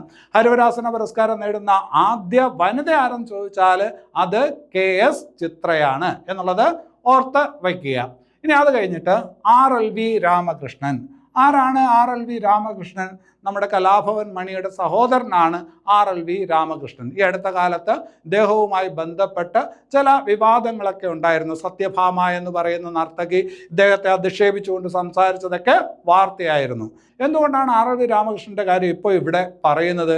കേരള കലാമണ്ഡലത്തിലെ ആദ്യ നൃത്ത അധ്യാപകൻ, കേരള കലാമണ്ഡലത്തിലെ ആദ്യ നൃത്ത അധ്യാപകൻ ആയിട്ട് 2025 ജനുവരിയിൽ നിയമനം ലഭിച്ചത് ആർക്ക് എന്ന് ചോദിച്ചാൽ RLV രാമകൃഷ്ണനാണ് അല്ലേ. കേരള കലാമണ്ഡലം 1930 സ്ഥാപിക്കപ്പെട്ട പ്രസ്ഥാനമാണ്. അതിൻ്റെ സ്ഥാപകൻ വള്ളത്തോളാണെന്നറിയാം. അത് ഭാരതപ്പുഴയുടെ തീരത്ത് ചെറുതുരുത്തിയിലാണെന്നും അറിയാം. കേരള കലാമണ്ഡലം. അപ്പം കേരള കലാമണ്ഡലത്തിൽ നൃത്ത അധ്യാപകനായിട്ട് 2025 ആദ്യമായിട്ട് നിയമിക്കപ്പെട്ടത് ആരെന്ന് ചോദിച്ചാൽ RLV രാമകൃഷ്ണനാണ്. ശ്രദ്ധിച്ച് വയ്ക്കണം. ഇനി അത് കഴിഞ്ഞിട്ട് വേറൊരു ഭാഗത്തോട്ട് വരാം. 2024 അർജുന പുരസ്കാരം, 2024 അർജുന പുരസ്കാരം അല്ലേ. അതിലെ കാര്യങ്ങളിലോട്ട് വരുന്നതിന് മുമ്പ് എന്താണ് അർജുന പുരസ്കാരം? മികച്ച കായിക താരങ്ങൾക്ക് കേന്ദ്ര സർക്കാർ നൽകുന്ന പുരസ്കാരമാണ് അർജുന പുരസ്കാരം അല്ലേ. ദ്രോണാചാര്യ പുരസ്കാരം എന്ന് നിങ്ങൾ കേട്ട് കാണും. മികച്ച കായിക പരിശീലകർക്ക് കേന്ദ്ര സർക്കാർ നൽകുന്ന പുരസ്കാരമാണ് ദ്രോണാചാര്യ പുരസ്കാരം. ഇതിപ്പോൾ പറഞ്ഞത് അർജുന പുരസ്കാരം. 2024 അർജുന പുരസ്കാരം 2025 പ്രഖ്യാപിച്ചു. അപ്പോൾ ആദ്യം മനസ്സിലാക്കേണ്ടത് അത് തന്നെയാണ്. അർജുന പുരസ്കാരം നൽകുന്നത് ഏത് മേഖലയിലാണ് എന്ന് ചോദിച്ചാൽ കായിക മേഖലയിൽ നൽകുന്ന പുരസ്കാരമാണ് ഏത്? അർജുന പുരസ്കാരം. 1961 മുതലാണ് ഏത് പുരസ്കാരം നൽകി തുടങ്ങിയത്? അർജുന പുരസ്കാരം നൽകി തുടങ്ങിയത് 1961 മുതൽ പരീക്ഷയ്ക്ക് ചോദിച്ചിട്ടുണ്ട്. ആദ്യമായിട്ട് അർജുന പുരസ്കാരം നേടിയ മലയാളി ആരെന്നും പരീക്ഷയ്ക്ക് ചോദിച്ചിട്ടുണ്ട്. അത് ആരെന്ന് ചോദിച്ചാൽ C ബാലകൃഷ്ണനാണ്. ആദ്യമായിട്ട് അർജുന പുരസ്കാരം നേടിയ മലയാളി C ബാലകൃഷ്ണനാണ്. പർവ്വതാരോഹണം അതാണ് അദ്ദേഹത്തിൻ്റെ രംഗം. പർവ്വതാരോഹണ രംഗത്ത് വളരെ പ്രസിദ്ധനായിട്ടുള്ള C ബാലകൃഷ്ണനാണ് ആദ്യമായിട്ട് അർജുന പുരസ്കാരം നേടിയ മലയാളി അല്ലേ. അതുപോലെ ആദ്യമായിട്ട് അർജുന പുരസ്കാരം നേടിയ വനിത ആരെന്ന് ചോദിച്ചാൽ, മലയാളി വനിത ആരെന്ന് ചോദിച്ചാൽ KC ഏലമ്മയാണ്. ആരാണ്? KC ഏലമ്മ. KC ഏലമ്മ കേരളത്തിൽ അറിയപ്പെടുന്ന വോളിബോൾ കളിക്കാരിയായിരുന്നു. ആര്? KC ഏലമ്മ. അപ്പോൾ അർജുന പുരസ്കാരം 2024 അർജുന പുരസ്കാരം നേടിയ മലയാളി ആരെന്ന് ചോദിച്ചാൽ അത് സാജൻ പ്രകാശാണ്. ആരാണ്? സാജൻ പ്രകാശാണ്. ഒരു വർഷം തന്നെ ഒരുപാട് പേർക്ക് പുരസ്കാരം കൊടുക്കും. അതിൽ മലയാളിയായിട്ട് 2024 അർജുന പുരസ്കാരം നേടിയ മലയാളിയായിട്ട് ഉള്ളത് ആരെന്ന് ചോദിച്ചാൽ സാജൻ പ്രകാശാണ്. അപ്പോൾ ഇത് കേട്ടിട്ട് അങ്ങനെ പോവരുത്. സാജൻ പ്രകാശ് ഏത് രംഗവുമായി ബന്ധപ്പെട്ടിരിക്കുന്നു, ഏത് കായിക ഇനവുമായി ബന്ധപ്പെട്ടിരിക്കുന്നു എന്നുകൂടി മനസ്സിലാക്കണം. കുറേ കാലമായിട്ട് വാർത്തകളിലുള്ള ഒരു വ്യക്തിയാണ്. നീന്തൽ താരമാണ്. കേരളത്തിൻ്റെ നീന്തൽ താരമാണ് ആര്? സാജൻ പ്രകാശ്. ശരി, അടുത്തൊരു ഭാഗത്തോട്ട് വരാം. സോനാമാർഗ് ടണൽ അല്ലേ. സോനാമാർഗ് ടണൽ. സോനാമാർഗ് ടണൽ ഈ അടുത്ത കാലത്താണ് ഉദ്ഘാടനം ചെയ്യപ്പെട്ടത്. പ്രധാനമന്ത്രി ഈ അടുത്ത കാലത്താണ് ഉദ്ഘാടനം ചെയ്തത്. ഈ സോനാമാർഗ് ടണൽ എവിടെയാണെന്ന് അറിയാമോ? സോനാമാർഗ് ടണൽ എന്ന് പറയുന്നത് ജമ്മു കാശ്മീരിലാണ്. സോനാമാർഗ് എന്നുള്ള പേര് കേൾക്കുമ്പോൾ തന്നെ നമുക്കത് പിടികിട്ടും. ജമ്മു കാശ്മീരിലെ ഒരു ടണലാണ് സോനാമാർഗ് ടണൽ. അപ്പോൾ ഈ അടുത്ത കാലത്ത് പ്രധാനമന്ത്രി ഉദ്ഘാടനം ചെയ്ത സോനാമാർഗ് ടണൽ എവിടെയാണ് എന്ന് ചോദിച്ചാൽ ജമ്മു കാശ്മീരിലാണ്. ജമ്മു കാശ്മീരിൽ ശ്രീനഗറിനെയും ലഡാക്കിലെ ലേയും തമ്മിൽ ബന്ധിപ്പിക്കുന്ന ഒരു ദേശീയ പാതയുണ്ട്. ശ്രീനഗറിനെയും അതുപോലെ തന്നെ എവിടെയും ലഡാക്കിലെ ലേയും തമ്മിൽ ബന്ധിപ്പിക്കുന്ന ഒരു ദേശീയ പാത. ആ ദേശീയ പാതയിലുള്ള ടണലാണ്, തുരങ്കമാണ് ഏത്? സോനാമാർഗ് ടണൽ. അപ്പോൾ അത് ശ്രദ്ധിച്ചു വെക്കണം അല്ലേ. അപ്പോൾ ആ ടണൽ എന്ന് പറയുമ്പോൾ ഇവിടെ വേറൊരു കാര്യം കൂടി നിങ്ങൾ ശ്രദ്ധിച്ചോണം. ശ്രീനഗറിനെയും ലഡാക്കിലെ ലേയും തമ്മിൽ ബന്ധിപ്പിക്കുന്ന ദേശീയപാത, അതുപോലെ ദേശീയപാതയ്ക്ക് പകരം ചുരം ഏത് എന്ന് ചോദിച്ചാൽ അത് സോജില ചുരമാണ്. ശ്രീനഗറിനെയും അതുപോലെ തന്നെ ലേയും തമ്മിൽ ബന്ധിപ്പിക്കുന്ന ചുരം ഏതെന്ന് ചോദിച്ചാൽ സോജില ചുരമാണ്. അപ്പോൾ അതിലൂടെയാണ് ഏത് കടന്നു പോകുന്നത്? ഈ ദേശീയപാത കടന്നു പോകുന്നത്. അവിടെയാണ് ഏതുള്ളത്? ഈ പറഞ്ഞ സോനാമാർഗ് ടണൽ ഉള്ളത്. ഇതുപോലെ മണാലി ലേ ദേശീയപാതയുണ്ട്. മണാലി ലേ ദേശീയപാത, അവിടെയുള്ള ഒരു തുരങ്കമാണ് ഏത്? റോഹ്താങ് തുരങ്കം. ഏതാണ്? റോഹ്താങ് തുരങ്കം. ലോകത്തിലെ ഏറ്റവും ഉയരത്തിലുള്ള ഹൈവേ സ്ഥിതി ചെയ്യുന്ന തുരങ്കം എന്ന് നിങ്ങൾ പഠിച്ചിട്ടുണ്ട്. റോഹ്താങ് തുരങ്കം. റോഹ്താങ് തുരങ്കം എന്നല്ല ഇപ്പോൾ പറയുന്നത്, അതിന് പറയുന്നത് അടൽ ടണൽ എന്നാണ്. അടൽ തുരങ്കം എന്നാണ് പറയുന്നത്. അത് എവിടെയാണ്? മണാലിയിലെ ഈ പറഞ്ഞ ദേശീയപാതയിലാണ് റോഹ്താങ് ടണൽ അല്ലെങ്കിൽ അടൽ ടണൽ. സോനാമാർഗ് ടണൽ എവിടെയാണ്? അത് എവിടെയാണ്? അത് ജമ്മു കാശ്മീരിലാണ്. ഇത് പറയുമ്പോൾ വേറൊരു കാര്യം കൂടി ഓർത്തു വെക്കണം. ടണൽ 50. ടണൽ 50 അടുത്ത കാലത്ത് പ്രധാനമന്ത്രി ഉദ്ഘാടനം ചെയ്ത മറ്റൊരു തുരങ്കമാണ് ടണൽ 50. ടണൽ 50 എവിടെയെന്ന് ചോദിച്ചാലും ജമ്മു കാശ്മീരിലാണ്. ടണൽ 50 എവിടെയാണ്? ജമ്മു കാശ്മീരിലാണ്. T50 അഥവാ ടണൽ 50 ജമ്മു കാശ്മീരിലാണ്. എന്താണ് അതിൻ്റെ പ്രത്യേകത? ഇന്ത്യയിലെ ഏറ്റവും നീളത്തിലുള്ള റെയിൽവേ തുരങ്കമാണ്. അത് റെയിൽവേയുമായി ബന്ധപ്പെട്ടതാണ്. ഇന്ത്യയിലെ ഏറ്റവും നീളത്തിലുള്ള റെയിൽവേ തുരങ്കമാണ് ഏത്? ടണൽ 50. ടണൽ 50.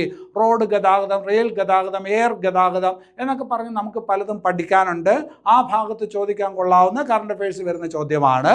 ഇന്ത്യയിലെ ഏറ്റവും ദൈർഘ്യമേറിയ റെയിൽ തുരങ്കം എന്ന് ചോദിച്ചാൽ ടണൽ 50 ആണ്.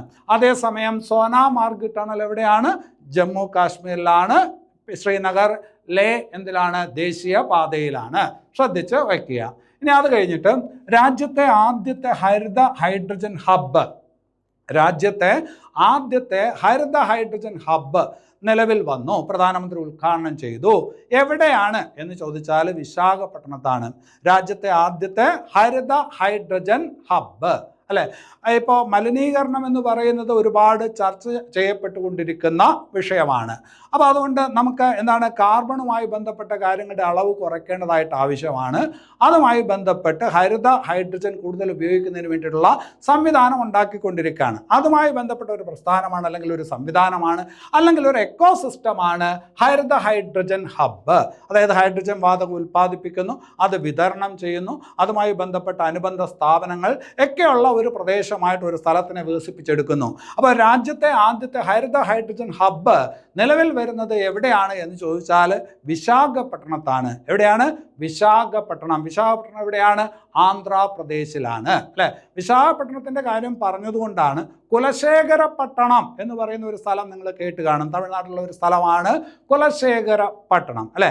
ഇന്ന് ഇന്ത്യയുടെ എന്താണ് ഉപഗ്രഹ വിക്ഷേപണ കേന്ദ്രമാണ് ശ്രീഹരിക്കോട്ട. ഇന്ത്യയുടെ സ്പേസ് പോർട്ട് ഇന്ന് നിലവിൽ ശ്രീഹരിക്കോട്ടയാണ്. ഇന്ത്യയുടെ രണ്ടാമത്തെ സ്പേസ് പോർട്ടിന് ഈ അടുത്ത കാലത്ത് പ്രധാനമന്ത്രി ഉദ്ഘാടനം തറക്കല്ലിട്ടു. എവിടെയാണ് എന്ന് ചോദിച്ചാൽ അത് കുലശേഖരപട്ടണത്തിലാണ്. എവിടെയാണ്? കുലശേഖരപട്ടണം. ഇന്ത്യയുടെ രണ്ടാമത്തെ സ്പേസ് പോർട്ട് നിലവിൽ വരുന്നത് എവിടെയാണെന്ന് ചോദിച്ചാൽ കുലശേഖരപട്ടണം. ഇതിപ്പോൾ വിശാഖപട്ടണം. രാജ്യത്തെ ആദ്യത്തെ ഹരിത ഹൈഡ്രജൻ ഹബ്ബ് നിലവിൽ വരുന്നത് വിശാഖപട്ടണം, ആന്ധ്രാപ്രദേശ്. അപ്പോൾ അത് ശ്രദ്ധിച്ച് വയ്ക്കണം.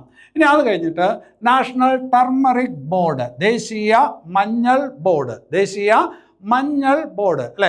സ്പൈസസ് ബോർഡിൻ്റെ ആസ്ഥാനം എന്ന് നിങ്ങൾ പഠിച്ചിട്ടുണ്ടാവും. സ്പൈസസ് ബോർഡിൻ്റെ ആസ്ഥാനമാണ് കൊച്ചി എന്ന് പഠിച്ചിട്ടുണ്ടാവും. അതുപോലെ മഞ്ഞളിന് വേണ്ടിയിട്ടൊരു ബോർഡ് വരുന്നു. സ്പൈസസ് ബോർഡ് പോലെ മഞ്ഞളിന് വേണ്ടിയിട്ട് ഒരു ബോർഡ് വരുന്നു. ദേശീയ മഞ്ഞൾ ബോർഡ് അല്ലെങ്കിൽ നാഷണൽ ടർമറിക് ബോർഡ് നിലവിൽ വരുന്നു. എവിടെയാണ് എന്ന് ചോദിച്ചാൽ, അതായത് ദേശീയ മഞ്ഞൾ ബോർഡിൻ്റെ ആസ്ഥാനം എവിടെയാണെന്ന് ചോദിച്ചാൽ നിസാമാബാദാണ്. നല്ല ചോദ്യമാണ്. പരീക്ഷയ്ക്ക് ചോദിക്കാനുള്ള സാധ്യത 101%. ദേശീയ മഞ്ഞൾ ബോർഡിൻ്റെ ആസ്ഥാനം എവിടെ? നിസാമാബാദ്. നിസാമാബാദ് എന്ന് പറയുന്നത് തെലുങ്കാനയിലാണ്. വിശാഖപട്ടണം ആന്ധ്രാപ്രദേശിലാണ്. നിസാമാബാദ് എവിടെയാണ്? തെലുങ്കാന. അപ്പോൾ ദേശീയ മഞ്ഞൾ ബോർഡ് നിലവിൽ വന്നു. അതിൻ്റെ ആസ്ഥാനം എവിടെയാണെന്ന് ചോദിച്ചാൽ നിസാമാബാദ്, തെലുങ്കാന. ഇനി അത് കഴിഞ്ഞിട്ട് വേറൊരു ഭാഗത്തോട്ട് വരാം. 1875 ജനുവരി 15 1875 ജനുവരി 15 കേന്ദ്ര കാലാവസ്ഥാ നിരീക്ഷണ കേന്ദ്രം സ്ഥാപിക്കപ്പെട്ടത്. കേന്ദ്ര കാലാവസ്ഥാ നിരീക്ഷണ കേന്ദ്രം സ്ഥാപിക്കപ്പെട്ടത് 1875 ജനുവരി 15. അതായത് കേന്ദ്ര കാലാവസ്ഥാ നിരീക്ഷണ കേന്ദ്രം സ്ഥാപിക്കപ്പെട്ടിട്ട് 2025 ആകുമ്പോൾ 25 ജനുവരി ആകുമ്പോൾ 150 വർഷമാവും. അല്ലേ? ഏത് കേന്ദ്ര സ്ഥാപനത്തിൻ്റെ 150ാം വാർഷികമാണ് 2025 എന്ന് ചോദിച്ചാൽ കേന്ദ്ര കാലാവസ്ഥാ നിരീക്ഷണ നിരീക്ഷണ കേന്ദ്രം സ്ഥാപിക്കപ്പെട്ടിട്ട് 150 വർഷമാകുന്നു. 1875 ജനുവരി 15 അല്ലെ, ജനുവരി 15 ഓർക്കേണ്ട കാര്യമില്ല, പക്ഷെ ഓർക്കാൻ എളുപ്പമാണ്. ജനുവരി 15 എന്താണ്? ജനുവരി 15 കരസേനാ ദിനമാണ്. ജനുവരി 15 കരസേനാ ദിനമായിട്ട് ആചരിക്കുന്നു. അപ്പോൾ കേന്ദ്ര കാലാവസ്ഥാ നിരീക്ഷണ കേന്ദ്രം വന്നിട്ട് ഇപ്പോൾ എത്ര കൊല്ലമായി? 150 വർഷമായി. 1875 അത് നിലവിൽ വരുന്നത്. ഇനി അത് കഴിഞ്ഞിട്ട് നമുക്കറിയാം കേന്ദ്ര തെരഞ്ഞെടുപ്പ് കമ്മീഷൻ. കേന്ദ്ര തെരഞ്ഞെടുപ്പ് കമ്മീഷൻ രൂപം കൊള്ളുന്നത് 1950 ജനുവരി 25 അല്ലെ. ഭരണഘടനയിലെ 324 വകുപ്പ്. ആ 324 വകുപ്പിൽ പറയുന്ന എന്താണ്? രാജ്യത്ത് തെരഞ്ഞെടുപ്പ് നടത്തുന്നതിന് വേണ്ടിയിട്ടുള്ള ഒരു സംവിധാനം കേന്ദ്ര ഇലക്ഷൻ കമ്മീഷൻ. അതിൻ്റെ അടിസ്ഥാനത്തിൽ കേന്ദ്ര ഇലക്ഷൻ കമ്മീഷൻ ഒരു ഭരണഘടനാ സ്ഥാപനം രൂപം കൊള്ളുന്നത് 1950 ജനുവരി 25 അല്ലെ. ഇന്ത്യയുടെ കേന്ദ്ര ഇലക്ഷൻ കമ്മീഷൻ രൂപം കൊള്ളുന്നത് 1950 ജനുവരി 25 ആണല്ലോ. അതായത് 50 ജനുവരി 25 രൂപം കൊണ്ടു എങ്കിൽ 2025 ആകുമ്പോൾ കേന്ദ്ര തെരഞ്ഞെടുപ്പ് കമ്മീഷൻ രൂപം കൊണ്ടിട്ട് എത്ര വർഷമായി? 75 വർഷമായി അല്ലെ. റിപ്പബ്ലിക് ദിനമാണ്, 76ാമത്തെ റിപ്പബ്ലിക് ദിനം. കേന്ദ്ര തെരഞ്ഞെടുപ്പ് കമ്മീഷൻ രൂപം കൊണ്ടതിൻ്റെ എത്രാമത്തെ വാർഷികമാണ്? അത് 75ാമത് വാർഷികമാണ് അല്ലെ. 1950 ജനുവരി 25 ഏത് രൂപം കൊണ്ടത്? കേന്ദ്ര തെരഞ്ഞെടുപ്പ് കമ്മീഷൻ രൂപം കൊണ്ടത്. ആ ജനുവരി 25 അത് രൂപം കൊണ്ട ദിവസം ജനുവരി 25 ഇന്ത്യയിൽ എന്തായിട്ട് ആചരിക്കുന്നു എന്ന് നിങ്ങൾക്ക് അറിയാം? ദേശീയ സമ്മതിദായകരുടെ ദിനം. ദേശീയ സമ്മതിദായകരുടെ ദിനം, അതായത് നാഷണൽ വോട്ടേഴ്സ് ഡേ ആയിട്ട് ആചരിക്കുന്ന ദിവസമാണ് ഏത്? ജനുവരി 25 നാഷണൽ വോട്ടേഴ്സ് ഡേ അല്ലെ. അപ്പോൾ 2025 ദേശീയ സമ്മതിദായക ദിനത്തിൻ്റെ പ്രമേയം എന്താണ് എന്ന് ചോദിച്ചാലോ? 2025 ദേശീയ സമ്മതിദായക ദിനത്തിൻ്റെ പ്രമേയം എന്താണ് എന്ന് ചോദിച്ചാൽ അതാണ് nothing like voting I vote for sure. Nothing like voting I vote for sure അല്ലെ. വോട്ടിംഗ് പോലെ ഒന്നുമില്ല, നമ്മൾ ഒരുപാട് കഷ്ടപ്പെട്ട് നേടിയെടുത്തതാണ് വോട്ടവകാശം. ഇന്ത്യയിൽ ഇന്നുള്ളത് പ്രായപൂർത്തി വോട്ടവകാശമാണ്. പ്രായപൂർത്തി വോട്ടവകാശം എന്ന് പറയുമ്പോൾ അതിനെക്കുറിച്ച് പറയുന്ന ഭരണഘടനാ വകുപ്പാണ് ആർട്ടിക്കിൾ 326. പ്രായപൂർത്തി വോട്ടവകാശത്തെക്കുറിച്ച് പറയുന്ന ഭരണഘടനാ വകുപ്പ് ഏതാണ്? 326ാമത് വകുപ്പ് അല്ലെ. കേന്ദ്ര തെരഞ്ഞെടുപ്പ് കമ്മീഷനെ കുറിച്ച് പറയുന്ന 324 വകുപ്പ്, പ്രായപൂർത്തി വോട്ടവകാശത്തെക്കുറിച്ച് പറയുന്ന 326 വകുപ്പ്. അപ്പോൾ 2025 കേന്ദ്ര തെരഞ്ഞെടുപ്പ് കമ്മീഷന്റെ എന്താണ് പ്രമേയം? എന്താണ് വോട്ടേഴ്സ് ദിനത്തിലെ പ്രമേയം എന്താണെന്ന് ചോദിച്ചാൽ nothing like voting I vote for sure എന്നുള്ളതാണ്. അപ്പോൾ അതിൻ്റെ 75ാം വാർഷികമാണ്. കേന്ദ്ര തെരഞ്ഞെടുപ്പ് കമ്മീഷന്റെ 75ാം വാർഷികമാണ് 2025 എന്നുള്ളത് ഓർത്തു വെക്കുക. ഇനി അത് കഴിഞ്ഞിട്ട് വേറൊരു ഭാഗത്തോട്ട് വരാം. ജരാവ എന്ന് പറയുന്ന ആദിവാസി വിഭാഗം. ജരാവ എന്ന് പറയുന്ന ആദിവാസി വിഭാഗം ഇന്ത്യയിലെ ഏത് പ്രദേശത്തുള്ളവരാണ്? ജരാവ എന്ന് പറയുന്ന ആദിവാസി വിഭാഗമുള്ളത് ഇന്ത്യയിലെ ഏത് പ്രദേശത്താണ് എന്ന് ചോദിച്ചാൽ നിങ്ങൾക്കറിയാം, ആൻഡമാൻ നിക്കോബാർ ദ്വീപിലെ പ്രബലമായിട്ടുള്ള ഒരു ആദിവാസി വിഭാഗമാണ് ജരാവ എന്ന് പറയുന്ന ആദിവാസി വിഭാഗം. പരീക്ഷയ്ക്ക് ചോദിച്ചിട്ടുള്ളതാണ്. അതുപോലെ തോഡർ എന്ന് പറയുന്ന ഒരു ആദിവാസി വിഭാഗം പരീക്ഷയ്ക്ക് ചോദിച്ചിട്ടുള്ളതാണ്. നീലഗിരിയിലെ ആദിവാസി വിഭാഗമാണ് ഏത്? തോഡർ അല്ലെ. ഇവിടെ ഇപ്പോൾ ജരാവയിലോട്ട് വന്നതിൻ്റെ കാരണം ഈ 2025 ആദ്യമായിട്ട് ആൻഡമാനിലെ ജരാവ വിഭാഗക്കാർ വോട്ടേഴ്സ് ലിസ്റ്റിൽ ഇടം പിടിച്ചു. ഇത്രയും നാളായിട്ട് അവർ വോട്ട് ചെയ്തിട്ടില്ല. ഇന്ത്യയിൽ എത്രയോ തെരഞ്ഞെടുപ്പുകൾ നടന്നു, അതിലൊന്നും അവർ വോട്ട് ചെയ്തിട്ടില്ല. ആദ്യമായിട്ട് വോട്ടേഴ്സ് ലിസ്റ്റിൽ ഉൾപ്പെട്ട ആൻഡമാനിലെ പ്രബല ആദിവാസി വിഭാഗം ഏത്? 2025 ആൻഡമാനിലെ ഏത് ആദിവാസി വിഭാഗമാണ് വോട്ടേഴ്സ് ലിസ്റ്റിൽ ആദ്യമായി ഉൾപ്പെട്ടത് എന്ന് ചോദിച്ചാൽ അതിൻ്റെ ഉത്തരമാണ് ഏത്? ജരാവ. അപ്പം അത് ശ്രദ്ധിച്ച് വയ്ക്കുക. ഇനി അത് കഴിഞ്ഞിട്ട് അഹല്യാഭായ് ഹോൾക്കർ വിമാനത്താവളം. അഹല്യാഭായ് ഹോൾക്കർ വിമാനത്താവളം എവിടെയാണ് എന്നൊരു പക്ഷേ പരീക്ഷയ്ക്ക് ചോദിച്ചേക്കാം അല്ലെ. ഇന്ത്യയിൽ എത്രയോ വിമാനത്താവളങ്ങളുണ്ട്, പക്ഷെ എന്തുകൊണ്ടാണ് ഇത് ചോദിച്ചത്? അഹല്യാഭായ് ഹോൾക്കർ വിമാനത്താവളം എവിടെയാണ് എന്ന് ചോദിച്ചതിന് എന്തെങ്കിലും ഒരു കാരണമുണ്ടാവും. എന്താണ് കാരണം? അതിനകത്തോട്ട് വരാം. അഹല്യാഭായ് ഹോൾക്കർ വിമാനത്താവളം എവിടെയാണ്? ഇൻഡോറിലാണ്. ഇൻഡോർ എന്ന് പറയുന്നത് എവിടെയാണ്? മധ്യപ്രദേശ്. മധ്യപ്രദേശിലാണ് ഏത്? ഇൻഡോർ. അപ്പോൾ ദേവി അഹല്യാഭായ് ഹോൾക്കർ വിമാനത്താവളം ഇൻഡോറിലാണ്, മധ്യപ്രദേശിലാണ്. എന്താണ് ഈ വിമാനത്താവളത്തിൻ്റെ പ്രത്യേകത? എന്തുകൊണ്ടാണ് ഈ ചോദ്യം ചോദിച്ചത്? രാജ്യത്തെ ആദ്യത്തെ സീറോ വേസ്റ്റ് എയർപോർട്ടാണ്. രാജ്യത്തെ ആദ്യത്തെ സീറോ വേസ്റ്റ് എയർപോർട്ടാണ് ഏത്? അഹല്യാഭായ് ഹോൾക്കർ വിമാനത്താവളം. നിങ്ങൾ കേരളത്തിൻ്റെ കാര്യങ്ങൾ ശ്രദ്ധിക്കുമ്പോൾ മാലിന്യമുക്ത കേരളം എന്ന് പറയുന്ന ഒരു പ്രചരണ ക്യാമ്പയിൻ നിങ്ങൾ കേൾക്കുന്നുണ്ട് അല്ലേ? മാലിന്യമുക്തമാക്കുക, അതായത് വിമാനത്താവളവും മാലിന്യമുക്തമാക്കി, അതായത് സീറോ വേസ്റ്റ് എയർപോർട്ട് എന്ന് ഉദ്ദേശിക്കുന്നത് അതാണ്. സീറോ വേസ്റ്റ് എയർപോർട്ട്, ഇന്ത്യയിലെ ആദ്യത്തെ സീറോ വേസ്റ്റ് എയർപോർട്ടാണ് അഹല്യാഭായ് ഹോൾക്കർ വിമാനത്താവളം. അവിടെ പരീക്ഷയ്ക്ക് ചോദിക്കാൻ കൊള്ളാവുന്ന വേറൊരു ചോദ്യം കൂടിയുണ്ട്, നിങ്ങളൊന്ന് ശ്രദ്ധിച്ചു വയ്ക്കണം.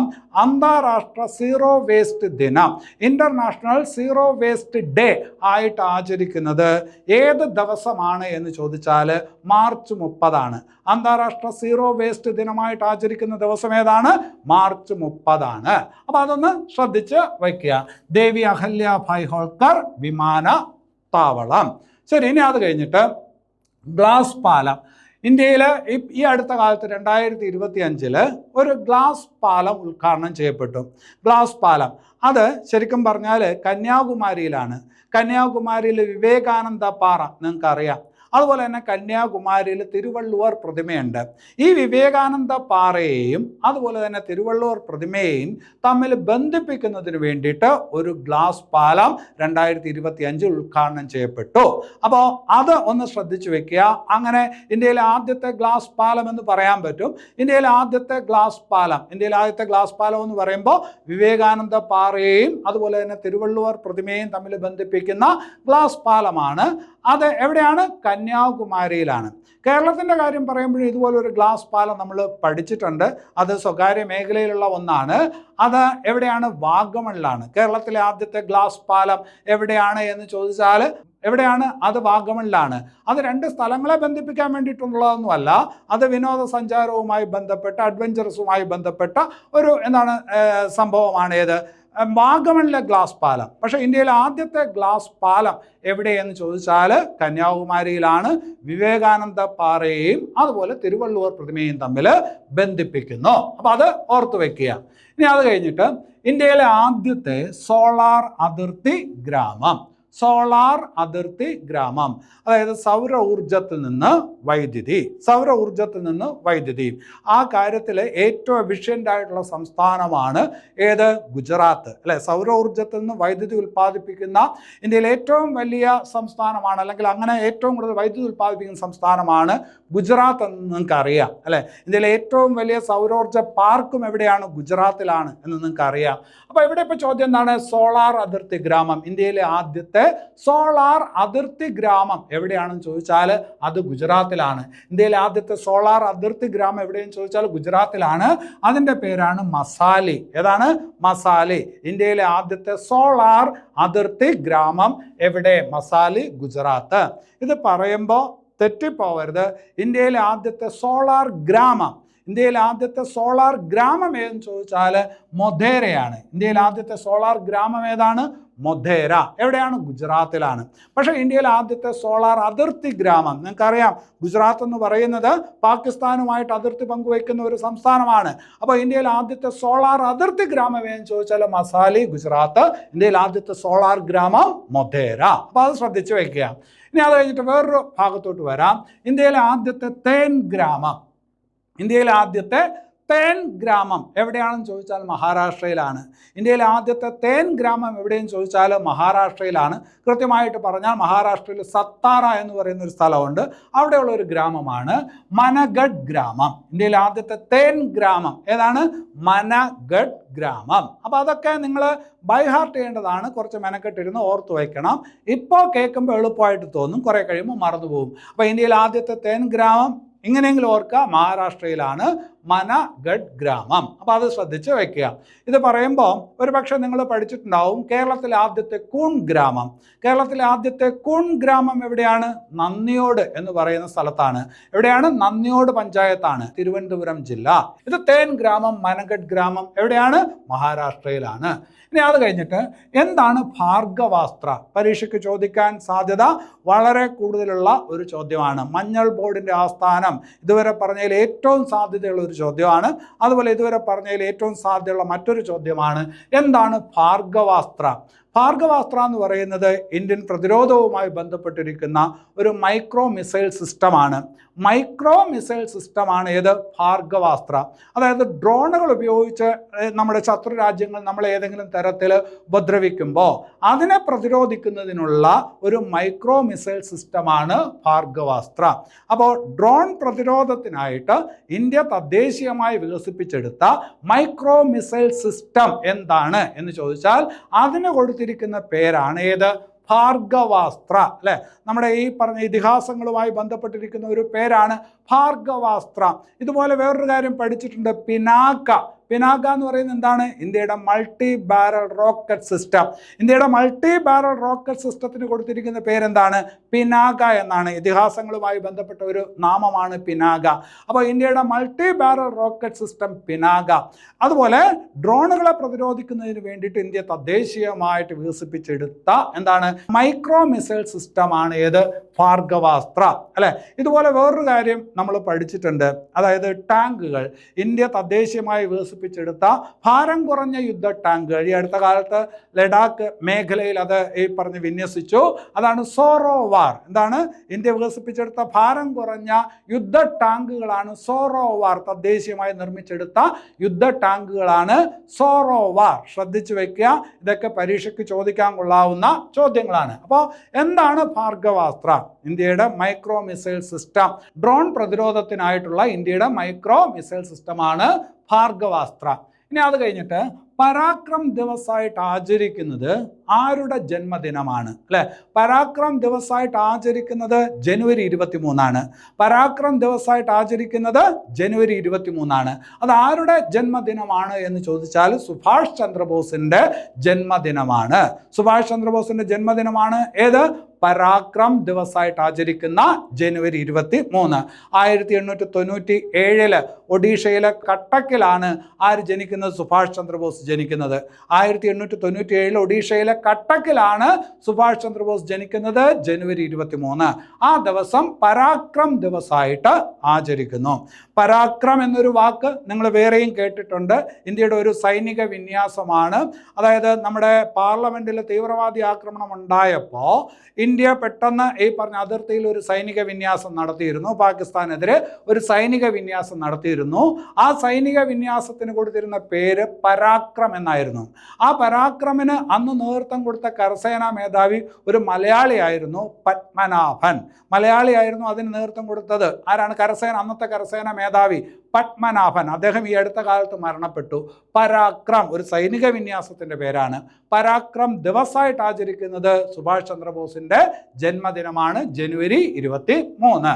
ഇനി അത് കഴിഞ്ഞിട്ട് ഡോക്ടർ വി നാരായണൻ.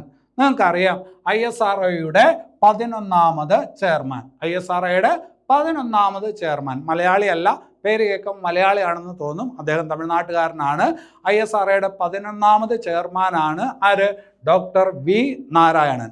10ാമത് ചെയർമാൻ ഒരു മലയാളി ആയിരുന്നു, S സോമനാഥ്. അല്ലേ? അപ്പോൾ അദ്ദേഹം ആ സ്ഥാനം ഒഴിഞ്ഞു. അദ്ദേഹത്തിൻ്റെ കാലം കഴിഞ്ഞപ്പോൾ പുതിയ ആൾ വന്നു, ഡോക്ടർ വി നാരായണൻ. അവിടെ സോമനാഥിൻ്റെ കാര്യം പറയുമ്പോൾ അദ്ദേഹത്തിൻ്റെ ഒരു ആത്മകഥ ഓർക്കുന്നുണ്ടോ? നിലാവ് കുടിച്ച സിംഹങ്ങൾ. ആരുടെ ആത്മകഥയാണ് എന്ന് ചോദിച്ചാൽ S സോമനാഥിൻ്റെ ആത്മകഥയാണ്. ഒന്ന് ഓർത്ത് വയ്ക്കുക. അപ്പോൾ ISROയുടെ 11ാമത്തെ ചെയർമാൻ ആരെന്ന് ചോദിച്ചാൽ ഡോക്ടർ വി നാരായണനാണ്. ഓർത്ത് വയ്ക്കുക. ഇനി അത് കഴിഞ്ഞിട്ട് ISROയുടെ ഒരു ദൗത്യമാണ് ഏത്? സ്പേഡെക്സ് എന്ന് പറയുന്ന ദൗത്യം. ISROയുടെ ഒരു ദൗത്യമാണ്, അല്ലെങ്കിൽ ഒരു പരീക്ഷണമാണ് സ്പേഡെക്സ് എന്ന് പറയുന്ന ദൗത്യം. ഈ അടുത്ത കാലത്ത് ഒരുപാട് വാർത്തയിൽ നിറഞ്ഞതാണ്, ഒരുപാട് ആകാംക്ഷ നമ്മളിൽ ഉണ്ടാക്കിയ ഒരു പരീക്ഷണമാണ് ഏത്? സ്പേഡെക്സ് എന്ന് പറയുന്ന ദൗത്യം. എന്താണ് സ്പേഡെക്സ് ദൗത്യം കൊണ്ട് ഉദ്ദേശിക്കുന്നത്? നമ്മുടെ ഈ പറഞ്ഞ ബഹിരാകാശത്തോട്ട് ഭ്രമണപഥത്തിലോട്ട് വിക്ഷേപിക്കുന്ന ചെറിയ ചെറിയ പേടകങ്ങളെ കൂട്ടിയോജിപ്പിക്കുന്നതിന് വേണ്ടിയിട്ടുള്ള സാങ്കേതിക വിദ്യ, അതിന് വേണ്ടിയിട്ടുള്ള പരീക്ഷണമായിരുന്നു ഏത്? സ്പേഡെക്സ് ദൗത്യം അല്ലേ? ഭാവിയിൽ നമ്മൾ അന്താരാഷ്ട്ര തലത്തിൽ ഇപ്പോൾ അമേരിക്കയൊക്കെ ചെയ്യുന്നത് പോലെ ബഹിരാകാശ നിലയമൊക്കെ ഉണ്ടാക്കാൻ സാധ്യതയുണ്ട്. അതിനുവേണ്ടിയുള്ള ശ്രമത്തിലാണ് ഇന്ത്യ. ഇന്ത്യക്ക് സ്വന്തമായിട്ടൊരു ബഹിരാകാശ നിലയമൊക്കെ സ്പേസിൽ ഭാവിയിൽ വേണം. അപ്പോൾ അത് സാധ്യമാകണമെങ്കിൽ ചില സാങ്കേതിക വിദ്യകൾ നമ്മൾ ആർജിക്കേണ്ടതായിട്ടുണ്ട്. അതിലൊന്നാണ് ഡോക്കിംഗ് സാങ്കേതിക വിദ്യ. എന്താണ് ഡോക്കിംഗ് സാങ്കേതിക വിദ്യ എന്ന് ചോദിച്ചാൽ, നമ്മൾ ബഹിരാകാശത്ത് അയക്കുന്ന പേടകങ്ങളെ തമ്മിൽ കൂട്ടിയോജിപ്പിക്കാനായിട്ട് പറ്റണം. അതുപോലെ തന്നെ അതിനെ വേർപെടുത്താനും പറ്റണം. അതിന് അൺഡോക്കിംഗ് എന്നാണ് പറയുന്നത്. ഇപ്പോൾ സ്പേഡെക്സ് എന്ന് പറയുന്ന ദൗത്യം കൊണ്ട് ഉദ്ദേശിക്കുന്നത് ബഹിരാകാശത്ത് അയക്കുന്ന ചെറു പേടകങ്ങളെ പരസ്പരം കൂട്ടിയോജിപ്പിക്കുന്നതിനുള്ള ഡോക്കിംഗ് സാങ്കേതിക വിദ്യ, അത് സ്വായത്തമാക്കുന്നതിന് വേണ്ടിയുള്ള ഒരു പരീക്ഷണമായിരുന്നു സ്പേഡെക്സ് എന്ന് പറയുന്ന ദൗത്യം. അപ്പോൾ അതിന് സ്പേഡെക്സ് ദൗത്യം, അതായത് ആ ഡോക്കിംഗ് പ്രക്രിയ വിജയകരമായി പൂർത്തിയാക്കാൻ ISROയ്ക്ക് കഴിഞ്ഞു. 2025 ജനുവരി 16 നമ്മൾ വ്യത്യസ്ത കാലങ്ങളിലായിട്ട് വിട്ട 2 ചെറിയ പേടകങ്ങളെ ഭ്രമണപഥത്തിൽ വെച്ച് എന്ത് ചെയ്തു? ഡോക്ക് ചെയ്തു. അതാണ് സ്പേഡെക്സ് ദൗത്യം. സ്പേഡെക്സ് ദൗത്യം. അപ്പോൾ അതിന് വേണ്ടിയിട്ട് നമ്മൾ ഈ പറഞ്ഞ പേടകങ്ങളെ വിട്ടു എന്ന് പറഞ്ഞില്ലേ, അത് PSLVയുടെ റോക്കറ്റിലാണ് വിട്ടത്. നമുക്ക് ഈ പറഞ്ഞ പേടകങ്ങളെ വിക്ഷേപിക്കാനായിട്ട് പലതരത്തിലുള്ള റോക്കറ്റുകളുണ്ട്. PSLV ഉണ്ട്, GSLV ഉണ്ട്. നമ്മൾ PSLV റോക്കറ്റിലാണ് ഈ ചെറു പേടകങ്ങളെ അയച്ചത്. അതിനെയാണ് ഈ പറഞ്ഞ 2025 ജനുവരി 16 എന്ത് ചെയ്തത്? ഡോക്ക് ചെയ്തത്. അപ്പോൾ ആ ദൗത്യമാണ് ഏത്? സ്പേഡെക്സ് എന്ന് പറയുന്ന ദൗത്യം. ഈ സ്പേഡെക്സ് എന്ന് പറയുന്ന അല്ലെങ്കിൽ ഈ ഡോക്കിംഗ് സാങ്കേതിക വിദ്യ ലോകത്തെ എല്ലാ രാജ്യങ്ങൾക്കും ഇല്ല. അത് US-നുണ്ട്, റഷ്യയ്ക്കുണ്ട്, ചൈനയ്ക്കുണ്ട്. ഇപ്പോൾ 4ാമതായിട്ട് ഈ സാങ്കേതിക വിദ്യ ഇന്ത്യ കരസ്ഥമാക്കി. അതായത് ഡോക്കിംഗ് സാങ്കേതിക വിദ്യ കരസ്ഥമാക്കുന്ന എത്രാമത് രാജ്യമാണ് ഇന്ത്യ എന്ന് ചോദിച്ചാൽ, അമേരിക്കയ്ക്കും റഷ്യയ്ക്കും ചൈനയ്ക്കും ശേഷം ഈ സാങ്കേതിക വിദ്യ കരസ്ഥമാക്കുന്ന 4ാമത്തെ രാജ്യമാണ് ഇന്ത്യ. വേറൊരു കാര്യം കൂടി പറയാം. ഇലോൺ മസ്കിൻ്റെ സ്പേസ് എക്സ് എന്ന് പറയുന്ന കമ്പനിയുണ്ട്. സ്പേസ് എക്സ് എന്ന് പറയുന്ന കമ്പനിക്കും ഈ പറഞ്ഞ ഡോക്കിംഗ് അൺഡോക്കിംഗ് സാങ്കേതിക വിദ്യ അറിയാം. അത് കരസ്ഥമാക്കിയിട്ടുണ്ട്. സുനിത വില്യംസിനെ എങ്ങനെയാണ് ഇങ്ങനെ തിരിച്ചു കൊണ്ടുവന്നത്? അതുമായി ബന്ധപ്പെട്ട കാര്യങ്ങൾ മനസ്സിലാക്കാൻ ശ്രമിക്കുമ്പോൾ ഡോക്കിങ്ങിൻ്റെയും അൺഡോക്കിങ്ങിൻ്റെയും പ്രാധാന്യം നിങ്ങൾക്ക് മനസ്സിലാവും. അപ്പോൾ ഞാൻ പറഞ്ഞു, ഡോക്കിംഗ് സാങ്കേതിക വിദ്യ കരസ്ഥമാക്കുന്ന 4ാമത്തെ രാജ്യമാണ് ഇന്ത്യ. ശരി, ഇനി അത് കഴിഞ്ഞിട്ട് വേറൊരു പ്രധാനപ്പെട്ട ഒരു ചോദ്യത്തിലോട്ട് വരാം. ISROയുടെ 100ാമത് ദൗത്യം, ഉപഗ്രഹ വിക്ഷേപണവുമായി ബന്ധപ്പെട്ട ISROയുടെ 100ാമത് ദൗത്യം, അതായത് ശ്രീഹരിക്കോട്ട സതീഷ് ധവാൻ സ്പേസ് സെൻറ്ററിൽ നിന്ന്, അവിടെ നിന്നാണ് ISRO എന്ത് ചെയ്യുന്നത്? ഉപഗ്രഹങ്ങൾ വിക്ഷേപിക്കുന്നത്. ഉപഗ്രഹ വിക്ഷേപണത്തിന് വേറൊരു സ്ഥലം നമുക്കിപ്പോൾ ഇല്ല, ഭാവിയിൽ ഒന്നുകൂടി വരും. അതാണ് കുലശേഖര പട്ടണം എന്ന് നേരത്തെ പറഞ്ഞത്. അപ്പോൾ ശ്രീഹരിക്കോട്ടയിൽ നിന്ന് ISROയുടെ എത്രാമത് ഉപഗ്രഹ വിക്ഷേപണമാണ് ഈ അടുത്ത കാലത്ത് നടന്നത്? അതായത് 2025 ജനുവരി 29 നടന്നത്. അത് 100ാമത് ദൗത്യമാണ്. ആ 100ാമത് ദൗത്യത്തിലൂടെ ഭ്രമണപഥത്തിൽ എത്തിച്ചത് ഏത് പേടകത്തെയാണെന്ന് ചോദിച്ചാൽ NVS-02 എന്ന് പറയുന്ന പേടകത്തെയാണ്. ISROയുടെ 100ാമത് ദൗത്യം അല്ലെ, 100ാമത് ദൗത്യം എന്ന് പറയുമ്പോൾ ശ്രീഹരിക്കോട്ട സതീഷ് ധവാൻ സ്പേസ് സെൻറ്ററിൽ നിന്ന് ISROയുടെ 100ാമത് ദൗത്യം, അതിലൂടെ വിക്ഷേപിക്കപ്പെട്ട പേടകം ഏതെന്ന് ചോദിച്ചാൽ NVS-02. NVS നാവിഗേഷൻ സാറ്റലൈറ്റ് എന്നുള്ളതിൻ്റെ ചുരുക്കെഴുത്താണ് NVS. നിങ്ങൾക്ക് GPS എന്ന് പറയുന്ന ഒരു സംവിധാനം അറിയാം. നിങ്ങൾ എവിടെയെങ്കിലുമൊക്കെ പോകുമ്പോൾ GPS നോക്കിയിട്ടാണ് പോകുന്നത് അല്ലേ? അത് അമേരിക്കയുടെ ഒരു സാങ്കേതിക വിദ്യയാണ്, അമേരിക്കയുടെ സംവിധാനമാണ് ഗ്ലോബൽ പൊസിഷനിങ് സിസ്റ്റം. അത് അമേരിക്കൻ സാങ്കേതിക വിദ്യയാണ്. അതുപോലെ ഇന്ത്യ ഒരു സാങ്കേതിക വിദ്യ വികസിപ്പിച്ചെടുക്കുന്നതിന് വേണ്ടിയിട്ട്, ഇന്ത്യയുടെ സ്വന്തമായിട്ടുള്ള ഒരു ഗതി നിർണയ സംവിധാനം വികസിപ്പിച്ചെടുക്കാൻ വേണ്ടിയിട്ടുള്ള ഒരു ശ്രമത്തിലാണ്.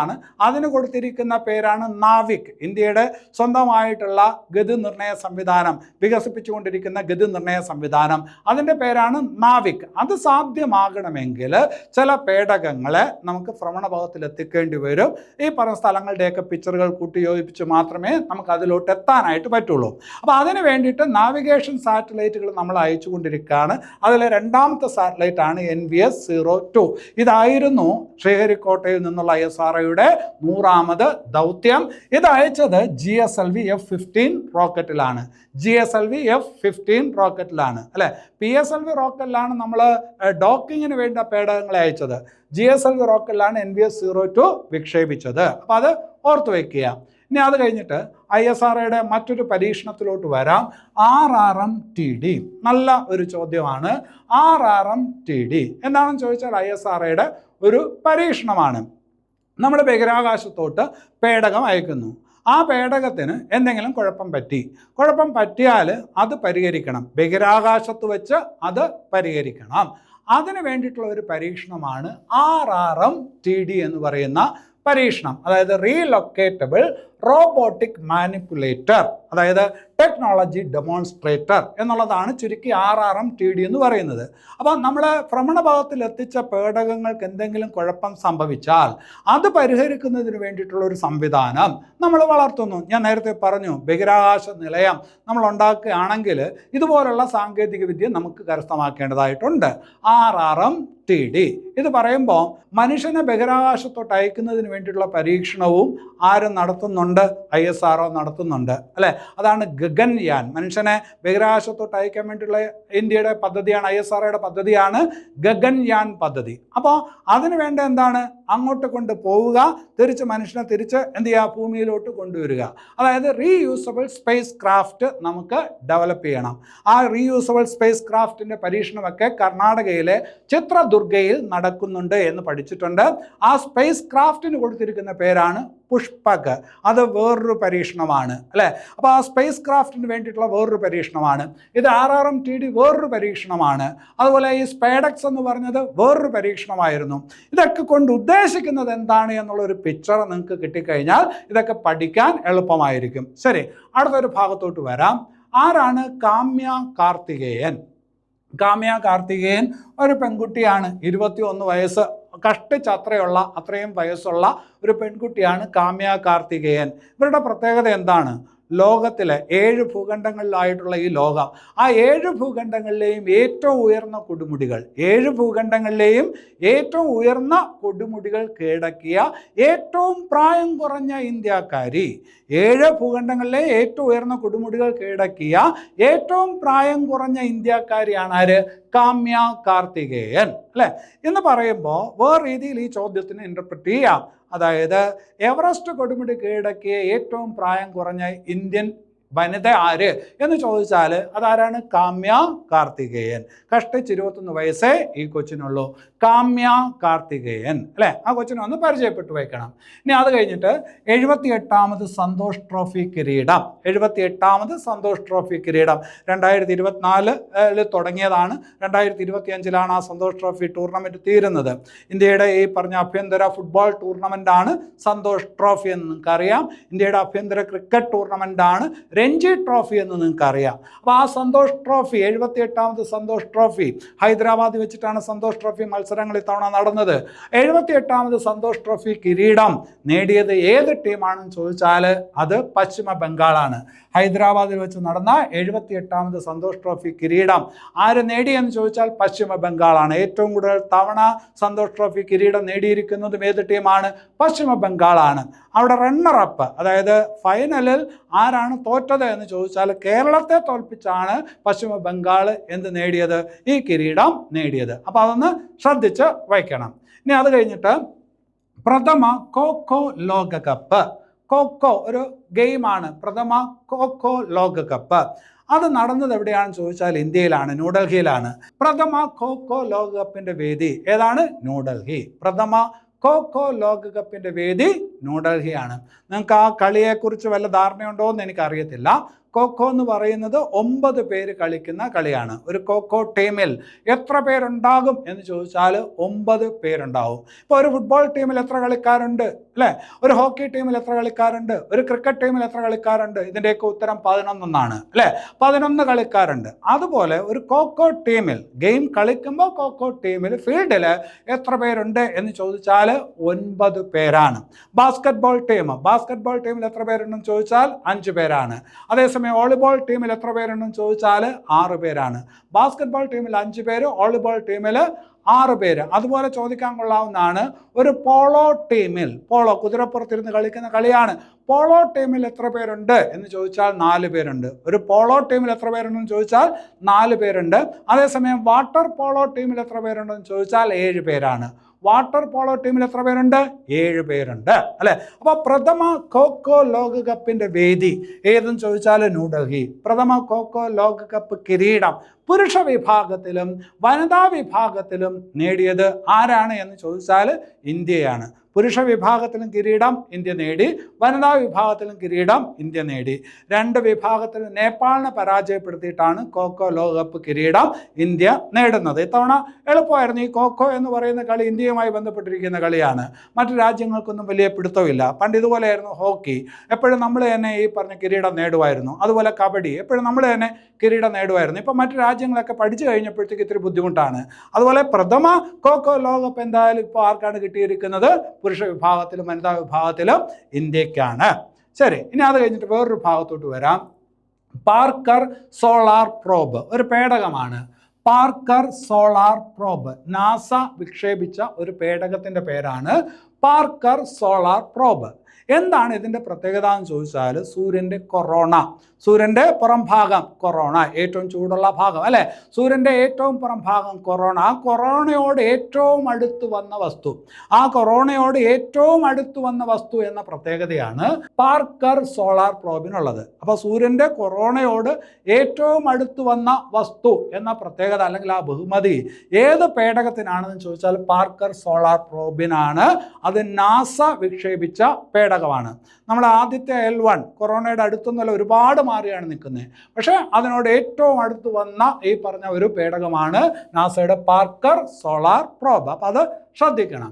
ഇനി അത് കഴിഞ്ഞിട്ട് 2024 ഡിസംബർ കൃത്യമായിട്ട് പറഞ്ഞാൽ ഡിസംബർ 29 2024 അന്തരിച്ച അമേരിക്കൻ പ്രസിഡന്റ് ആരാണ്? വളരെ പ്രധാനപ്പെട്ട ഒരു വ്യക്തിത്വമാണ്, അതുകൊണ്ടാണ് അത് ഈ സെക്ഷനിൽ ഉൾപ്പെടുത്തിയത്.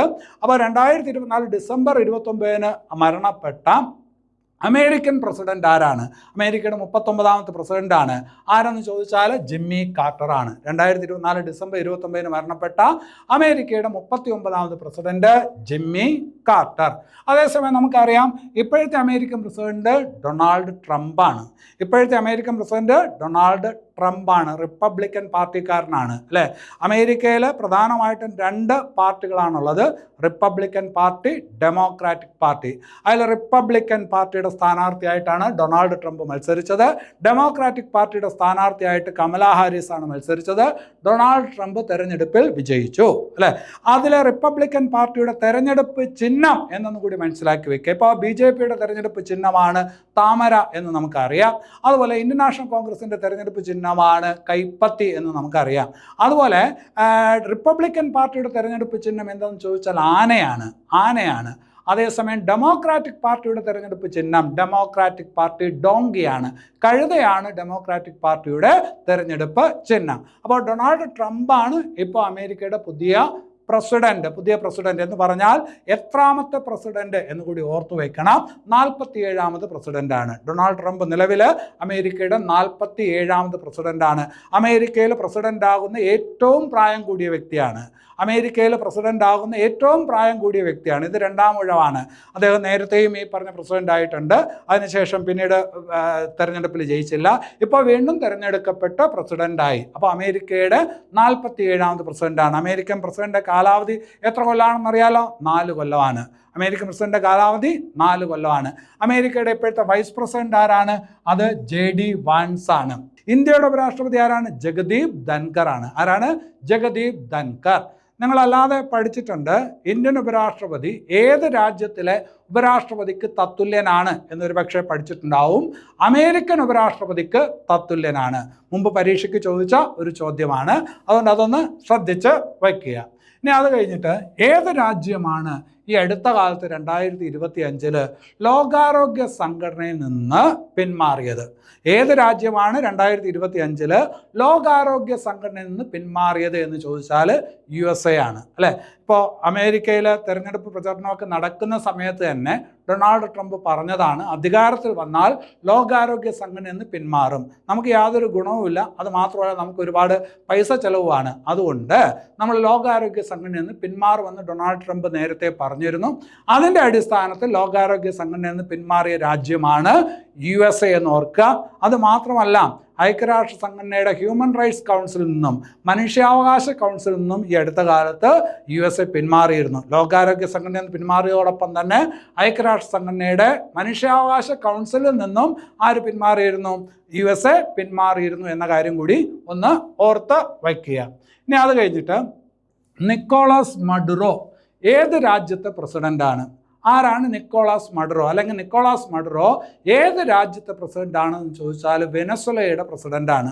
വെനസ്വലയുടെ പ്രസിഡന്റാണ് നിക്കോളാസ് മഡുറോ. ഇതിപ്പോൾ 3ാമത്തെ തവണയാണ് നിക്കോളാസ് മഡുറോ വീണ്ടും വെനസ്വലയുടെ പ്രസിഡന്റ് ആവുന്നത്. അപ്പോൾ വെനസ്വലയുടെ പ്രസിഡന്റാണ് നിക്കോളാസ് മഡുറോ. വെനസ്വല എന്ന് പറയുന്നത് തെക്കേ അമേരിക്കൻ രാജ്യമാണ്, ലാറ്റിൻ അമേരിക്കൻ രാജ്യമാണ് അല്ലേ. അപ്പോൾ 3ാമതും വെനസ്വലയുടെ പ്രസിഡന്റായിട്ട് മാറിയത് ആരെന്ന് ചോദിച്ചാൽ നിക്കോളാസ് മഡുറോയാണ്. അതുപോലെ ശ്രദ്ധിക്കുക, ക്ലോഡിയ ഷെയ്ൻബോം നല്ല ഒരു ചോദ്യമാണ്. ക്ലോഡിയ ഷെയ്ൻബോം ഏത് രാജ്യത്തിൻ്റെ പ്രസിഡന്റാണ്? ക്ലോഡിയ ഷെയ്ൻബോം എന്ന് പറയുന്നത് മെക്സിക്കോയുടെ പ്രസിഡന്റാണ്. അവരൊരു വനിതയാണ്. ക്ലോഡിയ ഷെയ്ൻബോം ഒരു വനിതയാണ്. മെക്സിക്കോയുടെ നിലവിലത്തെ പ്രസിഡന്റാണ് ക്ലോഡിയ ഷെയ്ൻബോം. അമേരിക്കയും മെക്സിക്കോയും തമ്മിൽ ട്രംപ് വന്നതിന് ശേഷം ഒരുപാട് പ്രശ്നങ്ങളുണ്ട്. അതിനെ ധീരമായി ചെറുത്തുകൊണ്ടിരിക്കുന്ന മെക്സിക്കൻ പ്രസിഡന്റാണ് ക്ലോഡിയ ഷെയ്ൻബോം. അതുകൊണ്ട് അത് ചോദ്യ സാധ്യതയുണ്ട്. ക്ലോഡിയ ഷെയ്ൻബോം മെക്സിക്കോയുടെ നിലവിലത്തെ പ്രസിഡന്റാണ്. വെനസ്വലയുടെ പ്രസിഡന്റായിട്ട് വീണ്ടും തിരഞ്ഞെടുക്കപ്പെട്ടത് നിക്കോളാസ് മഡുറോയാണ്. അപ്പോൾ അത് ശ്രദ്ധിച്ച് വയ്ക്കുക. ഇനി അത് കഴിഞ്ഞിട്ട് ആരാണ് ഊർസുല വോൺ? ആരാണ് ഊർസുല വോൺ? ഒന്ന് അറിഞ്ഞു വച്ചിരിക്കുന്നത് നല്ലതാണ്. ജർമ്മൻകാരിയാണ് ഊർസുല വോൺ. അതായത് യൂറോപ്യൻ കമ്മീഷൻ ഉണ്ട്. യൂറോപ്യൻ കമ്മീഷൻ യൂറോപ്പിലെ രാജ്യങ്ങളുടെയൊക്കെ ഒരു കൂട്ടായ്മയും അവരുടെയൊക്കെ ഒരു കേന്ദ്രവുമാണ് യൂറോപ്യൻ കമ്മീഷൻ. ആ യൂറോപ്യൻ കമ്മീഷൻ്റെ ഈ പറഞ്ഞ അധ്യക്ഷയാണ് ആര്? ഊർസുല വോൺ. ഊർസുല വോണിൻ്റെ കാര്യം ഇപ്പോൾ ഞാൻ പറയാനുള്ള കാരണം 2024 ഫോഴ്സ് മാഗസിൻ ലോകത്തിലെ ഏറ്റവും ശക്തയായിട്ടുള്ള വനിതകളുടെ ലിസ്റ്റ് പ്രസിദ്ധീകരിച്ചപ്പോൾ അതിൽ 1ാം സ്ഥാനത്ത് വന്നത് ഊർസുല വോണാണ്. അപ്പോൾ ഊർസുല വോണിൻ്റെ പ്രത്യേകത എന്താണെന്ന് ചോദിച്ചാൽ ഫോഴ്സ് മാഗസിൻ 2024 പ്രസിദ്ധീകരിച്ച റിപ്പോർട്ട് പ്രകാരം ലോകത്തെ ഏറ്റവും ശക്തയായിട്ടുള്ള വനിത ആരാണ്? യൂറോപ്യൻ കമ്മീഷൻ്റെ ഈ പറഞ്ഞ അധ്യക്ഷ ഊർസുല വോൺ, ജർമ്മൻകാരിയാണ്. ഇനി അത് കഴിഞ്ഞിട്ട് ആ പട്ടികയിൽ ഈ പറഞ്ഞ ഫോഴ്സ് മാഗസിൻ 100 വനിതകളുടെ പട്ടിക പ്രസിദ്ധീകരിച്ചതിൽ അതിലൊരു ഇന്ത്യക്കാരുണ്ട്. ആദ്യ സ്ഥാനത്ത് വന്ന ഇന്ത്യക്കാരി 28ാമതുള്ള നമ്മുടെ ധനകാര്യമന്ത്രിയാണ്. നമ്മുടെ ധനകാര്യമന്ത്രിയുടെ സ്ഥാനം അതിൽ 28ആയിരുന്നു, നിർമ്മല സീതാരാമൻ. അപ്പോൾ ഫോഴ്സ് മാഗസിൻ്റെ പട്ടികയിൽ ഏറ്റവും ശക്തിയേറിയ വനിത എന്നുള്ള സ്ഥാനത്ത് വരുന്നത് ആരാണ്? ഊർസുല വോണാണ്. ആ പട്ടികയിൽ ഇന്ത്യയിൽ നിന്നുള്ള ആദ്യ വനിത ആരെന്ന് ചോദിച്ചാൽ അത് നിർമ്മല സീതാരാമനാണ്, 28ാം സ്ഥാനത്ത്. ഒന്ന് ശ്രദ്ധിച്ച് വയ്ക്കുക. പിന്നെ അത് കഴിഞ്ഞിട്ട് നമ്മുടെ മാർപ്പാപ്പ ഫ്രാൻസിസ് മാർപ്പാപ്പയുടെ ആത്മകഥ. ഫ്രാൻസിസ് മാർപ്പാപ്പയുടെ ആത്മകഥ ഈ അടുത്ത കാലത്ത് പ്രസിദ്ധീകരിച്ചു. അതിൻ്റെ പേരാണ് ഹോപ്പ്. ഫ്രാൻസിസ് മാർപ്പാപ്പയുടെ ആത്മകഥ ഏതാണ്? ഹോപ്പാണ് അല്ലേ.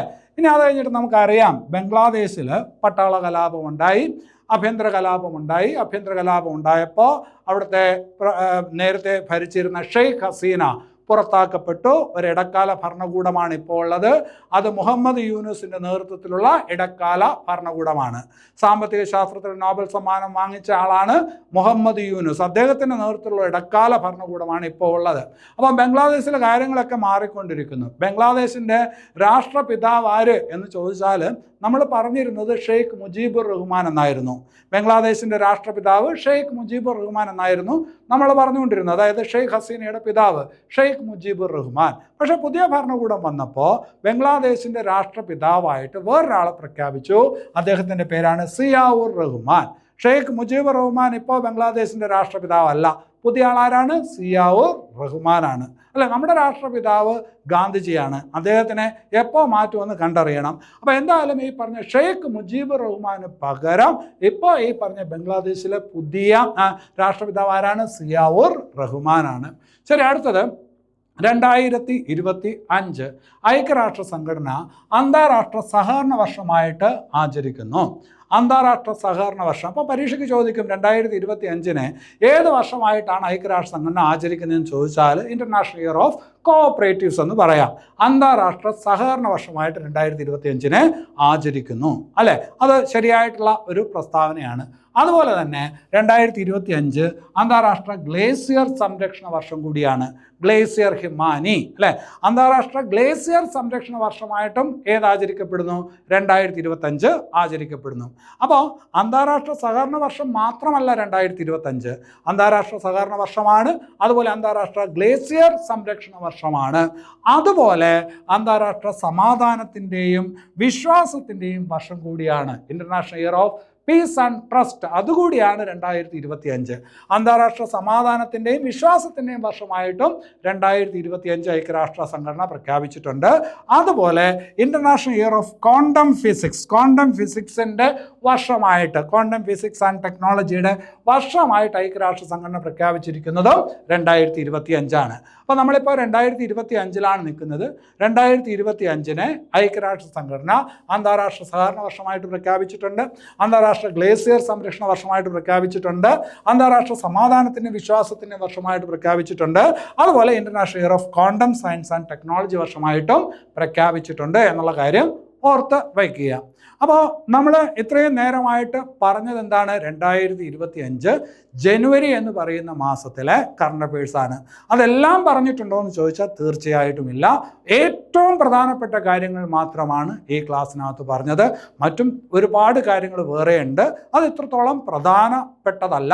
അതെല്ലാം നോട്ട്സായിട്ട് ഉൾപ്പെടുത്തിയിട്ടുണ്ട്, അത് ടെലഗ്രാം ചാനലിനകത്ത് നൽകാം. അപ്പോൾ ഈ ക്ലാസ്സിൻ്റെ നോട്ട്സും അതുപോലെ തന്നെ മറ്റു നോട്ടുകളുമെല്ലാം ടെലഗ്രാം ചാനലിൽ നൽകാം. അപ്പോൾ ഈ ക്ലാസ് നിങ്ങൾക്ക് ഇഷ്ടപ്പെട്ടുവെങ്കിൽ തീർച്ചയായിട്ടും ഈ ചാനൽ സബ്സ്ക്രൈബ് ചെയ്യുക, ലൈക്ക് ചെയ്യുക, കമൻറ്റ് ചെയ്യുക, ഷെയർ ചെയ്യുക, പ്രോത്സാഹിപ്പിക്കുക. എല്ലാവർക്കും നല്ലത് വരട്ടെ. നന്ദി.